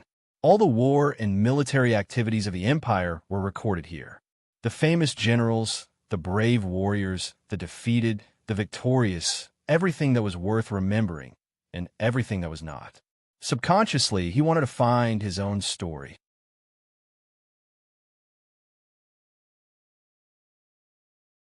Chapter 1008. Sun Lang walked through the huge, old record store. Without a lantern, his steps were quiet, like a ghost. His eyes occasionally swept over the year label on the side of the bookshelf beside him. After confirming the year, he continued to move forward without stopping. The time was not right. There was no story for him here. Zhang Zhao followed closely behind him. Of course, Princess Pingyang did the same, but the cat girl was ignorant. However, the princess bit her lip. She knew what Sun Lang was looking for. After walking for an unknown period of time, Sun Lang stopped at a bookshelf and murmured, 21 years of martial arts. It was the year he had just transmigrated here. It was the year his fate took an earth-shattering turn. It was the year everything began to change. The general's gaze became tranquil. He unconsciously reached out his hand, wanting to touch the bronze panel. 21 years of the martial industry. The past was retained in this form, reminding him of the past, those days, everything he had experienced in those years, and the reason he was standing here. It was like a reincarnation. 8 years ago, a group of people exchanged the suffering of an innocent youth for the peace of this world. Now that the youth had returned after experiencing betrayal, he was no longer the same person as before. In fact, it was not a big deal. But Sun Lang still had a trace of disappointment. He whispered, in the blink of an eye, it has been 8 years. He continued to move forward. After 21 years, he had also passed 22 years when he stood out. In 23 years of martial arts, he was already a famous young general. Under the cruel training of the ancestor demon sword, he stood up straight. His reputation for winning battles had already spread back to Summer Province and Jinling. In 24 years, he had already established a basic team. He had many fellow soldiers whom he could entrust his life to. He had re-established contact with the Rongwa mansion and had a home. Then in 25 years, many wars broke out in that year. The empire began to turn to counterattack. He must have accounted for a large portion of the Ministry of War's documents. He already had the power to make decisions and to manage the military power of a theater of operations. In 26 years of martial arts, he had a martial staff. Then, it was 27 years. It had been 6 years since he came to this world. It was also his last year in the army, and also his last battle for the empire. Some things should have come to an end in that year, but the person in charge of writing history did not hold the pen tightly. Thus, there were 27 years of panic, 28 years of distress, and 29 years of tension. Today, autumn had arrived early and winter was approaching. The 29 years of the martial industry were about to come to an end, and the scribes would record the beginning of the 30th year of the martial industry. Next year, it would be the 9-year anniversary of Transmigrator. 6 years of suffering and 3 years of promise added together would be 9. 9 was the extreme number. It was not bad. It was very pleasant to hear. It was not far away, and it was already close. This year, he must let the emperor have a happy new year. Sun Lang walked to the end of the row of bookshelves. The last bookshelf was filled with books from year 28 of the martial arts era. The books from year 29 had yet to be stored. The bookshelves behind it were all empty. There were no books or year numbers. General Shen's lips curled into a smile. He suddenly thought of something very interesting. Marshal Yi 28, Marshal Yi 29, Marshal Yi 30. That was it. He did not know why, but he felt that this way of counting was very interesting, very interesting. With a trace of a smile, Sun Lang turned to the section with books from year 27 of the martial arts era. Princess Pingyong followed behind, silently gazing at her master's back. She was trying to understand Sun Lang's feelings, so she said softly, "Master, aren't you going to take a look?" She was referring to the time when Sun Lang skipped the events from the 21st to 26th years of the martial arts industry and went straight to the end of the Great Desolate Mountain. She thought that her master would at least stop for a while and casually flip through the old and dusty files to recall the past. It was a memorable past. Sun Lang stopped in his tracks and glanced at his cute disciple. She was Empress Tensei's sister. Her temperament was completely different from her sister's, but her appearance was very similar. Sun Lang did not feel any hatred for this weak and introverted girl because of their similar appearance. In front of her, he had always been very gentle. He just smiled and said, "What's there to see?" Although, the princess said in a low voice, "Although the court has not mentioned you much in the past 2 years, many people will not forget you. There are many things that cannot be erased." She hesitated for a moment and looked at the rows of bookshelves, which were the years when Sun Lang was active in the Tianyuan battlefield.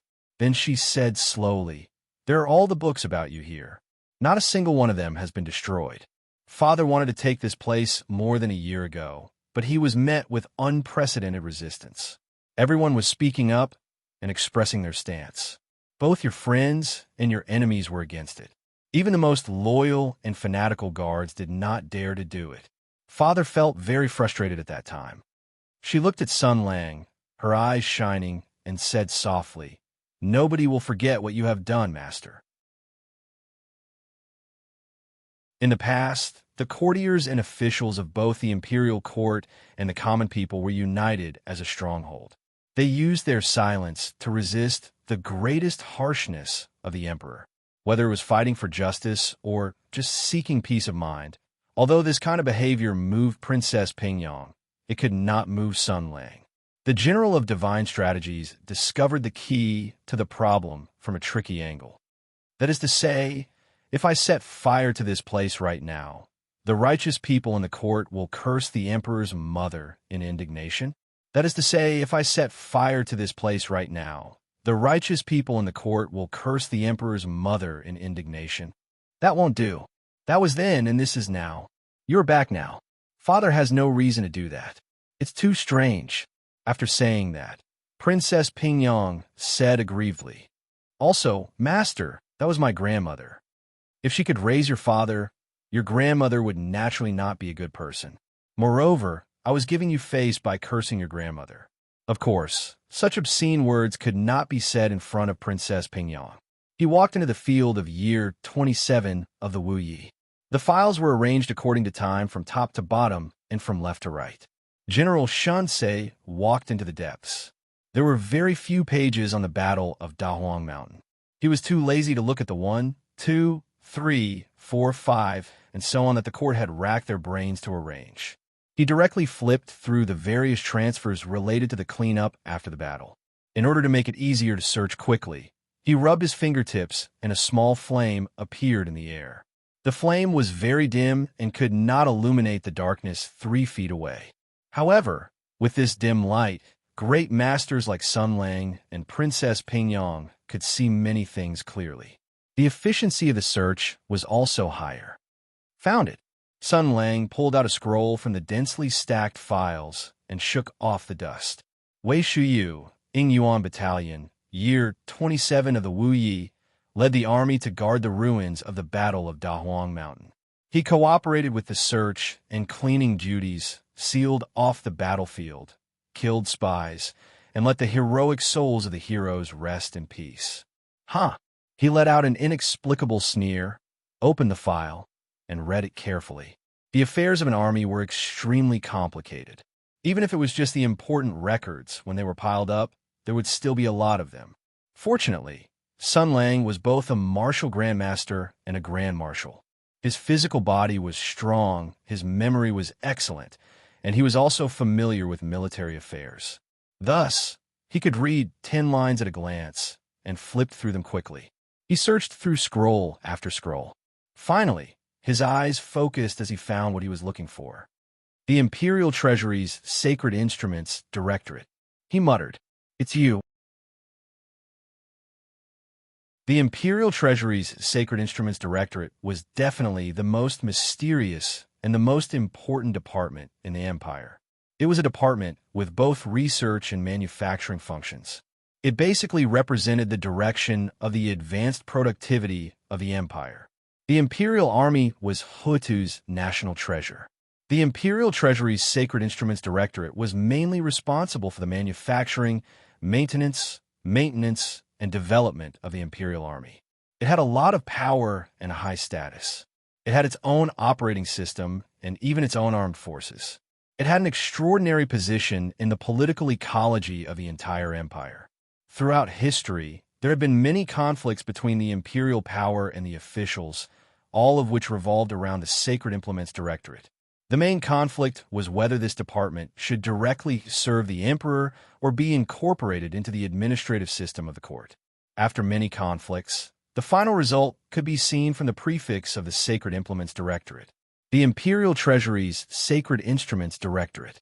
The Imperial Treasury was a private institution of the imperial family. Its main function was to manage the financial affairs of the imperial family. It was responsible for the daily necessities of the imperial court. The Imperial Treasury's Sacred Instruments Directorate meant the Imperial Treasury's Sacred Instruments Directorate. It meant that the emperor controlled the fundamental lifeline and the source of the country's prosperity. It ensured the supremacy of the imperial power to the greatest extent. As long as the emperor was not an idiot, he would never give up the management of the Sacred Instruments Directorate to his ministers. This was the bottom line that could not be compromised. This was a good thing for the imperial family. But for the rest of the country, especially the ministers, it was not a good thing. After all, the imperial power and the ministers were like husband and wife. It was either the east wind suppressing the west wind, or the west wind suppressing the east wind. The so-called happy and harmonious life was bullsh*t. It was used to deceive outsiders and coax children. When the emperor was too powerful, the ministers would become his wives. Just like the current situation, the Sacred Instruments Directorate was the emperor's private institution. It had direct military power and gathered all the capable people in the world. It also had the latest and most powerful imperial army that could be mobilized. Some people even guessed that the Sacred Instruments Directorate's military force was a terrifying army formed by the warriors of the imperial army. Just thinking about that scene made one's scalp tingle. And this kind of power that was enough to topple a powerful sect was in the hands of the emperor. Even the first-rank ministers and elders of the imperial court could not interfere with the operation of the Sacred Instruments Directorate. They could not exert their own influence. The Sacred Instruments Directorate was like an invisible sharp blade in the hands of the emperor, causing the ministers to feel fear. This meant that the emperor could order the Sacred Instruments Directorate to do some very private things that the ministers did not know about. Even the sensitive censorate could not grasp the traces of it. "This is not a good thing," Sun Lang muttered. As a first-rank minister among first-rank ministers, as the most responsible official in the world, he also understood the deepest inside story. The worries of the ministers of the imperial court were not without reason. After many years of power inheritance, the throne had finally been handed over to the hands of a crazy grandson. The current emperor of the military industry had the same ambition as the previous emperors, and he had the ability to execute extremely crazily. In his hands, the Sacred Instruments Directorate played a role that even surpassed everyone's imagination. "Looks like I have to make contact with the Sacred Instruments Directorate." This was the emperor's private institution. It was independent of the various departments of the imperial court and operated on its own. It was almost impossible to control. It could only be secretly suppressed and paid attention to by a few important figures of the imperial court. This meant that the Sacred Instruments Directorate could secretly do some unspeakable things. After all, they were the Sacred Instruments Directorate. They had the function of creating, researching, and maintaining the imperial army. Under this guise, they could brazenly enter the great desolate mountain to collect magic artifacts. Sun Lang shook the file in his hand and sneered. Interesting. After obtaining Sun Lang's approval, Princess Pingyang stood on her tiptoes and looked at the records on the file. In the 29th year of the military industry, all the people who passed through Ying Yuan's camp had complete documents and sufficient reasons. Thus, they were allowed to pass through by the soldiers guarding the pass. Those who entered without permission were all captured and killed. This was a story from another file. There were bloody strings of names, and most of them were marked with their identities. General Shansei also looked at the death list. There were no familiar faces. It was clear that Wei Shuyu had also gone easy on them. Because of him, many people had secretly sneaked into the Great Desolate Mountain to search for traces. Those who had the ability to come and go freely without being discovered by the soldiers guarding the mountain. Those who were discovered were also secretly let go after revealing their identities. This was very normal.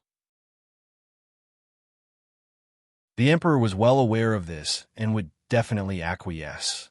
After the incident at the Great Desolate Mountain, the emperor did not immediately raise his butcher's knife against the remnants of Jia Ying. Thus, he had to be more lenient. Of course, this was not the key problem now. It was the name list in Sun Lang's hand. Princess Pingyang looked at it. The time, place, and names were all recorded. Among the many legal departments who passed through Ying Yuan's camp and entered the Great Desolate Mountain, only the Sacred Instrument Supervisor was related to the emperor. They entered the Great Desolate Mountain for various tasks. Some teams were to search for demonic devices, and some teams were to search for the Imperial Army. These were all the duties of the Sacred Instrument Supervisor. Most importantly, each team was made up of 12 people. It was exactly the same as Wu Hui's description. Princess Pingyang's eyes were sharp. She had already seen the most valuable line of records. Master, it's written here, the martial arts imprint left in the Great Desolate Mountain was triggered. Therefore, the number of people was reduced. 11 people died in battle, and only one person was left. His identity has been verified.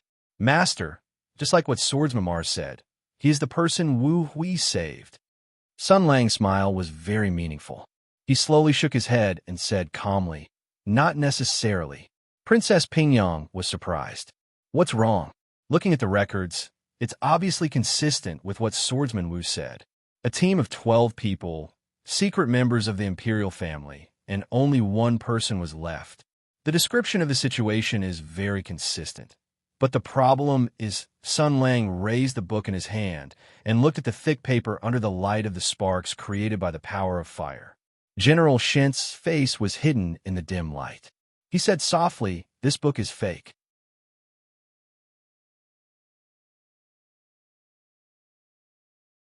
Chapter 1009. Forged. Princess Pingyang opened her eyes wide. She was not a scheming woman, and she was not as suspicious as Sun Lang. Hearing her master's conclusion, she narrowed her eyes and carefully examined the file in Sun Lang's hands. Then, her eyes revealed a confused expression. There is no problem with the paper. A manuscript from nearly 2 years ago, after it was written and recorded, it was placed in this old archive a year ago. The paper had not been weathered by the passage of time, but it was still different from new paper. In Princess Pingyang's view, there was no problem with the quality of this file. Her master insisted that it was a forgery. So where exactly was the problem? Sun Lang narrowed his eyes and slowly said, "There is no problem with the paper. Look at the ink. Look with your heart." Princess Pingyang looked at the ink again, looking at the color of the ink, smelling the smell of the ink, and observing the traces left behind by time. Although she guessed something, she still did not find anything. Sun Lang looked at her confused expression and suddenly came to a realization. He patted his head and he shook his head. "I forgot, you no longer have a sword, so I can't see it. There is no problem with the paper, and there's almost no problem with the ink, but in the end, there's a small problem exposed." The General of Divine Strategies reached out his hand and slowly stroked the words on the page. The ink that had long dried up on the page became moist again as if it had a life of its own. Let's take a look again. Princess Pingyang finally found a clue.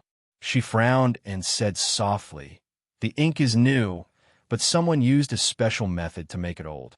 It seems like the paper is the same.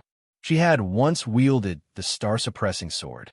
Although she had already relinquished her duties as a sword saint and no longer possessed the earth's spiritual energy that could transform all things, she still retained a considerable amount of experience. She was able to sense a hint of smoke and fire from the ink that still had some imperfections. Princess Ping Yang extended her slender, jade-like finger and wiped the flowing ink. Immediately, she revealed a shocked expression. This was only completed today. This pair of master and disciple talked to each other, but Zhang Zhao at the side felt like she was listening to a heavenly book. She had no idea what they were talking about. She only knew that they had discovered that the file was forged, and it seemed to have been swapped today. The cat-eared girl frowned. She remembered their conversation during the day. At that time, she had suggested that Sun Lang move as soon as possible, but Sun Lang had said that there was no hurry and delayed the matter until nighttime. Now is easy, right? She wanted to say a few words of sarcasm, but she found that Sun Lang did not look embarrassed at all and was extremely relaxed.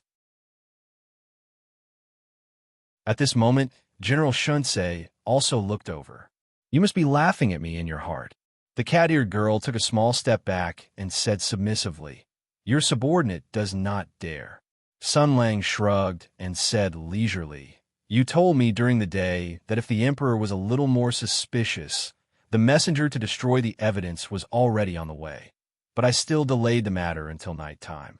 Because for me, it is good to be able to find clues, but even if the emperor is one step ahead, it is nothing." He waved the file in his hand, and a cold light flashed in his eyes. "Because for me, as long as the emperor takes action, it is good news. Because if he takes action, he will leave a flaw. If I catch the flaw, I can win more just like now." Zhang Zhao's expression changed slightly. "General, what did you find?" Sun Lang smiled. "The person who did it didn't destroy the dossier directly, but replaced it. Although it seems very stupid, there's a certain degree of consideration behind it. If I'm not wrong, the names recorded in this dossier should all be wrong. If we continue to investigate according to this, I'm afraid there won't be any results. Instead, it will alert the emperor, and we might even step into his trap. However, this matter was not handled properly." General Shansei looked at Princess Pingyang. "Pingyang, you say it." Princess Pingyang knew that this was her master's inspection.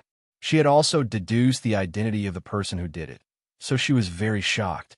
When she heard Sun Lang calling her, she hesitated for a moment, and then spoke tirelessly.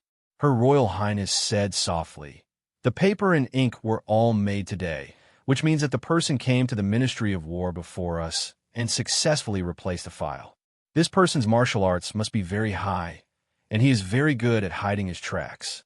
He is also very familiar with the Ministry of War's Yamen, so he could sneak in quietly."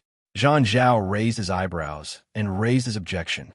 If her ears were not covered, those furry beast ears would definitely stand up. "High martial arts? No, not necessarily. Sometimes one doesn't need to be highly skilled in martial arts to sneak into the old archives of the Ministry of War. One only needs a reasonable identity. For example, an ordinary handyman in charge of patrolling and cleaning this place can easily replace any of the files."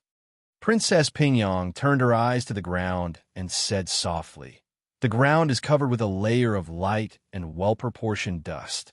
If someone had been here before, he must be a master of light in his skill, or even a master who can fly for a short time. Otherwise, he would have left traces on the ground." Zhang Zhao looked at the slate on the ground speechlessly. She used her sharp eyesight as a cat person to the extreme, but she still did not find a layer of light and well-proportioned dust on the clean ground under her feet. However, when she saw Sun Lang's approving look, she knew that Princess Pingyang was right. It was not that the dust did not exist, but that Zhang Zhao could not see it, because her martial arts were too weak. No, it was because these two guys were too strong. Miss Cat's self-confidence was once again thwarted. The Empire was full of martial arts monsters. If these two guys were to investigate criminal cases, they would definitely succeed, and even Master Bao would not be able to compare with them. If these two guys were to commit crimes, they would definitely succeed repeatedly, and even Master Bao would find it difficult to solve. She felt a sense of defeat, but she was still not convinced. After all, Zhang Zhao had been working with Bao Shiren on cases for many years. He was a theoretical expert with solid basic experience. Naturally, he would feel a little displeased when he encountered Princess Pingyang, who used her martial arts to cheat and could even see the tiny dust on the ground clearly. It was just like when a skilled, old technical backbone encountered more convenient modern technology, he would inevitably feel unhappy. The skills that he had honed his whole life were not as useful as a broken machine. What AF asterisk king dog? So she asked, so what? You can tell that the other party is a master, but can you identify his identity? Did the other party leave some martial arts here? He left it. The princess sighed softly. She took the file from Sun Lang's hand and gently stroked it with her finger. To be able to forge a nearly flawless file and hide it from my eyes, there is only one person in the world who can do this. Who is it? Princess Pingyang glanced at Sun Lang, bit her lip, and whispered, the slightly old paper, the slightly old ink, and the passage of time stored in the old archives. Only someone who has mastered the spirit of wood could forge all these flawlessly. Zhang Zhao's face became a little ugly. Wood Sword Saint. Sun Lang smiled and said, Ling Muli. At first, the cat-eared girl looked a little shocked and uneasy because another 7 luminary sword saint was involved. But after hearing this name, she was even more shocked. Ling Muli's sword saint is already dead?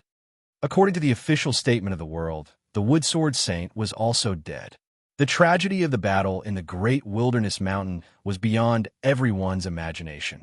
Even the 7 luminaries sword saint, who represented the ultimate force of the empire, was badly beaten. If the Earth Sword Saint did not come out in the end to calm the situation, it would have been too ugly. As a foreigner living in the empire, Zhang Zhao naturally accepted this statement and almost believed it without any doubt. Now, that Sun Lang suddenly said that the Wood Sword Saint was not dead. She was naturally very shocked and did not believe it. As for Sun Lang smiled brightly at her. His white and shiny teeth were clearly visible in the dark of the old archives, which made this gentle smile even more terrifying. Zhang Zhao felt her hair stand on end. Then she heard Sun Lang say in a strange tone, If I say he is not dead, then he is not dead. You know what I mean. At this moment, the cat-eared girl's calves were cramping. She agreed with the commander of war's point of view in an unprecedentedly obedient tone. She carefully said, Yes, I know. Sun Lang took back the file from Princess Pingyang and said in a light tone, When I first heard the news of Ling Mu Li's death, I also found it very strange. I clearly did not. Oh, he clearly did not suffer any serious injuries. The Wood Sword Saint is very good at self-healing. How'd he die? The princess said softly, He went missing. We did not know where he went. We thought he was like old Bai. At this point, she stole a glance at Sun Lang. Seeing that her master's expression was as calm as before, she continued. Out of self-blame or fear, he fled, because no one has seen him in the past 2 years. It is said that the wood sword has been left in the Chrono Sword Palace. Who would have thought? Her tone was also complicated and strange. There was doubt, bewilderment, and even fear. The princess suppressed the trembling in her voice. Why did he not show up? Why did he hide in the dark? What did he want to do? In fact, there was already an answer to this question. The forged file in Sun Lang's hand was the answer. Only the emperor had the motive to replace the file of this matter in this year. Only the emperor had the need to prepare for a rainy day or to mend the pen after the sheep were lost. Because he could not kill Wu Hui, he was worried that the Mars swordsman would leak the information. Therefore, it was normal for the cold and cautious emperor to send someone to make up for it. But the person he sent was Ling Mu Li. It was the Wood Sword Saint who had disappeared a long time ago. This meant that the Wood Sword Saint who had disappeared for 2 years did not disappear from the Empire. Instead, he had moved to the dark side of the Empire, from a glorious sword saint of the Empire to a blade in the shadow of His Majesty. A shadow holding a holy sword was so frightening. Why did Ling Mu Li obey the Emperor's order? What was the emperor's plan? Sun Lang's lips curled into a smile. Wonderful, truly wonderful. Princess Ping Yang inched a little closer to her master, feeling her master's breathing and listening to her master's heartbeat. The fear in her heart also faded away. Although she had always been estranged and afraid of her cold father, her master was able to give her courage, the courage to keep calm and self-respect. She calmed down and said softly, "The file is fake. The list is meaningless. But my master found a trace of Lingmu Li. The clues are still there." Sun Lang nodded. He thought about the cause and effect of tonight's incident and said slowly, "But we need to pay attention to one thing. Did the emperor send someone to make up for this loophole in advance, or did he foresee my arrival?" Princess Pingyang was shocked. General Shinsei thought for a moment and said, "Things have changed. Let's split up. Pingyang, you and Zhang Zhao go back to the Copper Sparrow Terrace and wait for orders. I'll go to the Jupiter Sword Palace." Princess Pingyang's eyes flashed with a trace of reluctance, but she still nodded and said, "Master, be careful. Also, Lingmu Li is not likely to wait for you obediently." Sun Lang smiled and said, "That's hard to say." They put the fake file back and left the way they came. They did not get the information they wanted, but they did get an unexpected clue. It was not good or bad. They locked the door again as if nothing had happened. They avoided the patrolling soldiers of the Ministry of War and went around the intricate hidden posts and traps. They left the Ministry of War's encampment under the cover of night and hid in the darkness of the Ministry of War's main road. Sun Lang sent them off until they could see the magnificent pavilion of the Copper Sparrow Terrace from afar. Then he parted ways with his disciple and the cat girl. He did not forget to remind them before leaving. "If you meet an enemy, fight. If you can't beat them, call me. You know the old rules. Go back and sleep. Don't let your guard down. Also, don't bully that cat." Princess Pingyang blinked and looked at Zhang Zhao. She smiled and said, "Master, don't worry. I won't." Zhang Zhao did not like to travel with the princess. She could clearly feel the princess' hostility. It was probably because she had exposed her identity and deceived the princess. Unfortunately, cats that could not be touched had no human rights. After sending Sun Lang off with her eyes, Princess Pingyang looked at Zhang Zhao with a gentle gaze. The cat-eared girl's expression was a little stiff. After a moment of silence, she raised her two little paws. Meow. Sun Lang could not be bothered with the interaction between his disciple and the cat girl. After all, he did not have any feelings for Zhang Zhao. She was a child who knew her limits. There was no need for her to care. He walked along the streets of the capital, facing the night wind. After nightfall, curfews were imposed in many areas of the capital. However, there were also some areas that did not sleep. As the most prosperous city in the country, and even in the world, it naturally had to have a prosperous night view. However, the Sacred Sword Palace was not included in this list. Among the 5 elements, wood was in the east. The Jupiter Sword Palace was also in the east of the capital. This was the goal of his trip. Lingmu Li was obviously still alive. However, he had pretended to die in battle and hid in the darkness. Either he was on an important mission, or he could not be seen. Thinking of the fact that he was under the command of the Emperor, things were getting interesting. Let's see if I can find this bastard. If I can't, I'll at least find some clues. Moreover, the Wood Sword Saint had announced his death in battle. Logically speaking, the sacred sword should be kept in the Sword Palace to keep up appearances. If the Wood Sword Saint was really in the Sword Palace, then he... Speaking of which, what were the side effects of the Wood Sword Saint?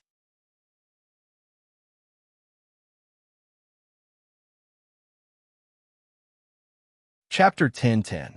The structure of the Time Star Sword Palace was different from that of the Mars Sword Palace. As the saying went, virtue rested in the wood, because the heavens covered the people as virtue.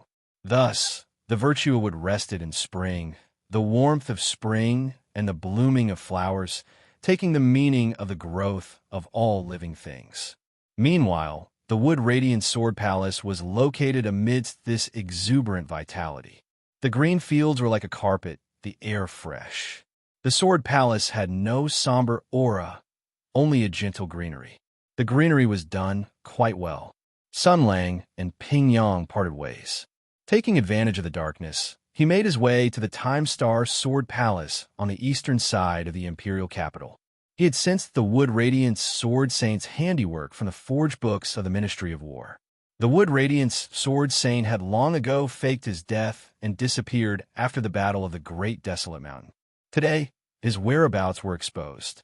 Thus, Sun Lang had come. He wanted to see if there were any clues within the Time Star Sword Palace. The Seven Luminaries Sword Saint was the ultimate symbol of the Empire's martial prowess and power. The residence of the Seven Luminaries Sword Saint was naturally the Empire's famed holy land for martial arts. These 7 sword palaces nurtured no small number of swordsmen for the Empire every year, and they also held the position of the Imperial College, responsible for developing and revising sword arts for the government. Such a high-level research institute and institution of higher learning was naturally heavily guarded. But the moment Sun Lang's feet touched the ground of the Time Star Sword Palace, he revealed a meaningful smile. General Shansei strolled through the lush greenery and the faint fragrance of flowers, listening to the whispers of insects between the lush leaves. This place was very quiet, not at all like an important place of the Empire. As for patrolling or hidden sentries, there was not a single one. It was as if any random person could easily barge in. But Sun Lang knew that even the greatest thief in the world with the best lightness skills, the most dexterous body movements, and the most experienced would probably have to admit defeat if he set foot in this place.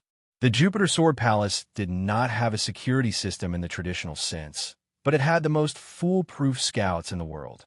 The grass, the flowers, and even the luxuriant trees that reached the sky and the drooping willows were all silent and competent sentinels who never knew fatigue. If an unknown thief were to barge in, he would probably be discovered immediately. This was the power of the Kronos Sword Palace, the power of the sacred Sword of Wood. Using the wood-type spiritual energy of the Kronos Sword of Wood to create the palace-protecting formation, the defense was flawless and impossible to defend against. If it weren't for the fact that setting up the formation was so troublesome and inefficient, this defensive system would have been spread to the various departments and armies of the Empire a long time ago. However, although it was such a highly effective and marvelous defense system, and although every plant and flower had the ability to detect the enemy, Sun Lang walked slowly in this place, and no one jumped out to stop him. This was not because Sun Lang's martial arts were too powerful, nor was it because the guardians of the Stellar Sword Palace were too cowardly. In truth, Sun Lang had not used any secret arts, and the guardians of the Stellar Sword Palace were completely unaware of the intruders.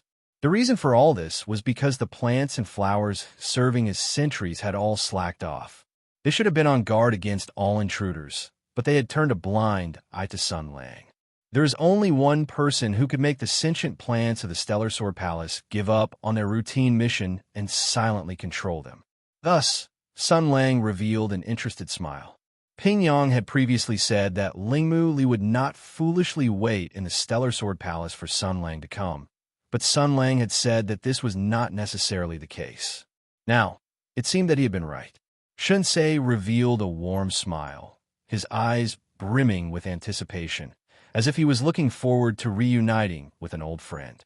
He continued to walk forward at a leisurely pace, taking in the silent scenery around him. As he strolled through the garden-like palace, he called out to an old friend, "Little Smart? Little Smart?" This was a nickname. Back in the day, Commander of War, Jiaying, liked to give all sorts of strange nicknames to people she was familiar with and people she was not familiar with. Some people felt very honored, some people felt that it was very annoying, and some people felt that it was very strange. The term smart had 3 meanings in the Empire. The first was that he was very intelligent, the second was that he was very agile, and the third was that he was very useful. However, the nickname Little Smart did not mean that the Wood Exalted Sword Saint was a very useful and intelligent fellow. This was because the term Little Smart referred to a kind of electronic product in Sun Lang's hometown. It was a product that had disappeared in the flood of history, along with pagers and mobile phones. Thus, the nickname Little Smart was given to Lingmu Li because he had a big mouth. Sun Lang smiled as he called out his friend's nickname. He shouted as he walked. His voice was not concealed at all, but still did not alarm anyone. The entire Sword Palace was deathly silent. Only he walked in the dark night, and only his voice broke the deathly stillness. After a moment, Sun Lang was still smiling, but his eyes turned cold. He stopped and stood in the same place. His voice was very soft, as if he was talking to himself. He did not jump out even after hearing this nickname. It seems that Lingmu Li is indeed dead. Before he finished speaking, a slender figure appeared from the darkness. That person stood among the bamboos. He was so compatible with the surrounding greenery, as if he was one with nature. His identity was obvious. Lingmu Li, in the official documents of the imperial court, was determined to have died in battle. He was a sword saint who sacrificed his life for the empire in the battle of the Great Barren Mountain. His heroic name was worshipped by countless people and spread by countless worshippers. Even in the history books, this person's name was bound to be recorded. However, he did not die. If this news were to spread, it would definitely cause a lot of waves. Many people would be pleasantly surprised. After all, Lingmu Li was not Sun Lang. He did not die, so there were very few people who would be unhappy.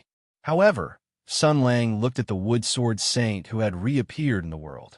His cold eyes flashed with a cold light. He knew his secret. He had already seen through everything. General Shansei took a deep breath. He clenched his fists and then lowered them. He used his own method to calm his surging emotions and soothe his roiling anger. Sun Lang said lightly, if it was really Lingmu Li after hearing the 3 words Little Smart, he would definitely jump and shout. But you did not, because you know what Little Smart means. In this world, other than me, only you know. Lingmu Li gave a laugh. There were many things contained in the laugh. There was a sigh, coldness, mockery, and a trace of nostalgia. He said, that is a far-fetched conclusion. Sun Lang said calmly, I was just testing you. I have already guessed it. You have guessed it perfectly. Lingmu Li took a step forward. The moonlight shone on his face, revealing his thin and elegant face. He was a cultured person, or at least that was what he looked like. The wood sword saint's face was revealed under the moonlight. It was very lively, just like a real person. He said, I finally meet you. It is not easy to see you. Sun Lang tilted his head. Does the emperor know that you are not by his side? Lingmu Li gave a mocking sneer. His expression was very lively, fully expressing his disdain. Does the emperor dare to let me stay by his side? Sun Lang looked around. The Star Sword Palace was built like a park. There was actually a stone bench for resting. He sat down and crossed his legs. He looked at Lingmu Li not far away. His expression was relaxed and calm, as if he was really chatting with an old friend. Lingmu Li saw this and said without batting an eyelid, You have improved a lot. Sun Lang did not reply. He raised his chin and asked, When did you do it? Of course, the body of the wood sword saint would not cooperate with this kind of interrogation. Why should I tell you? Sun Lang shook his legs and yawned. What are you doing here? To see you. This guy who had a deep, ill-fated relationship with Sun Lang said, In your words, I am your grandpa, your golden thigh. I am the biggest contributor who helped you cultivate the divine skill, build your career, reach the peak of life, and marry a rich and beautiful woman. We should be very close. You have been missing for 2 years. Now that you have returned to the capital, it is reasonable for me to come and see you. Sun Lang's expression didn't change. He narrowed his eyes, and the surrounding temperature suddenly dropped. The thriving flowers and plants were suppressed by an invisible force, lowering their bodies. Sun Lang was still smiling. I've already been back in the imperial capital for 10 days to half a month, let alone going to the imperial court. I've even been to the imperial palace. You had plenty of opportunities to meet me. Why did you wait until now? Obviously, you have forgotten about me after you met the emperor.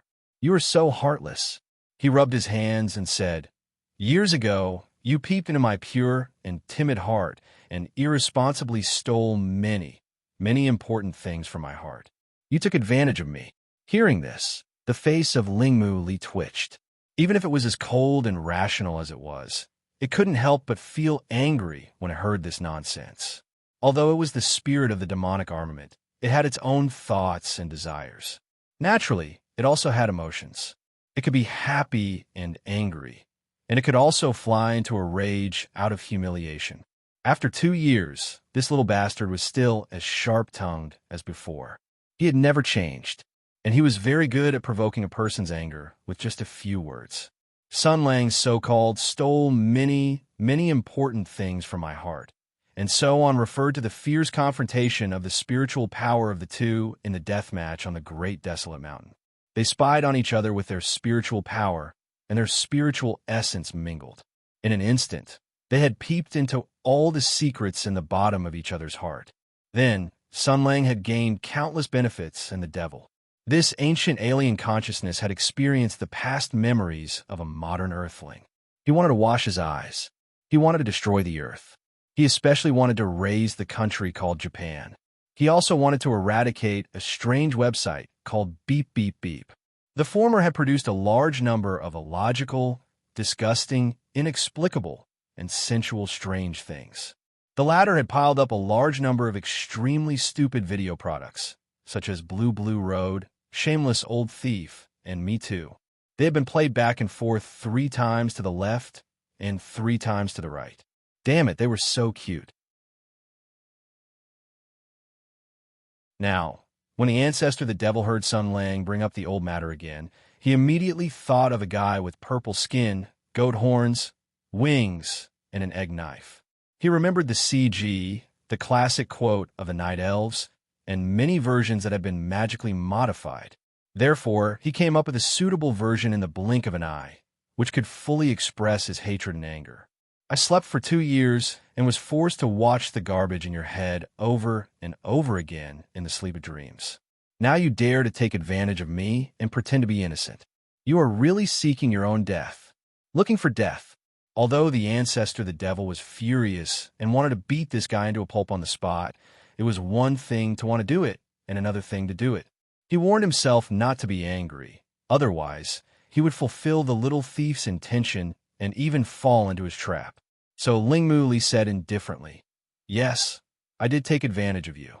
After all, I saw you wet the bed, saw your shameful behavior when you were a child, and your childish ambition when you were a teenager. It was a shameful thing to have old scores dug up, especially when the loving elders brought up the shameful words and actions that you had done when you were a child over and over again during the festive season. That feeling was simply too bitter and satisfying. You couldn't be angry, you couldn't explain, and you couldn't protest because the person who said this was the closest relative to you. She was old and couldn't understand your shame and resistance. Your messy past when you were a kid was her best memory. However, a scheming old grandpa, like the progenitor demonic spirit, was obviously the kind of relative that was very annoying. Sun Lang jumped up and clenched his fists. You've peeped into my memories and read a lot of web novels, right? Since you have read online novels, you should know that you're the worst old grandpa who betrays the enemy halfway and cheats the original host. Your conspiracy and ambition will be crushed." He took 2 steps forward. "Come on, let's get to know each other." The expression of Lingmu Li did not change. He stood calmly in the same place and turned a blind eye to Sun Lang's demonstration and killing intent. "In fact," he said, "this is one of the reasons why I've only come to see you now. Although I've wanted to talk to you for a long time, I know your character very well. If I appear in front of you casually, you usually won't talk nonsense with me. Instead, you'll hit me." Sun Lang sneered and said, "What about now? Aren't you scared now?" Lingmu Li put on a weird smile. "Of course not. If you attack me now, you can't take me down quickly. If there are witnesses, you won't be able to explain yourself then." General Shen's smile was even brighter. "If you attack me now, I won't be able to explain myself, but you can? Does the Emperor know what you have done tonight?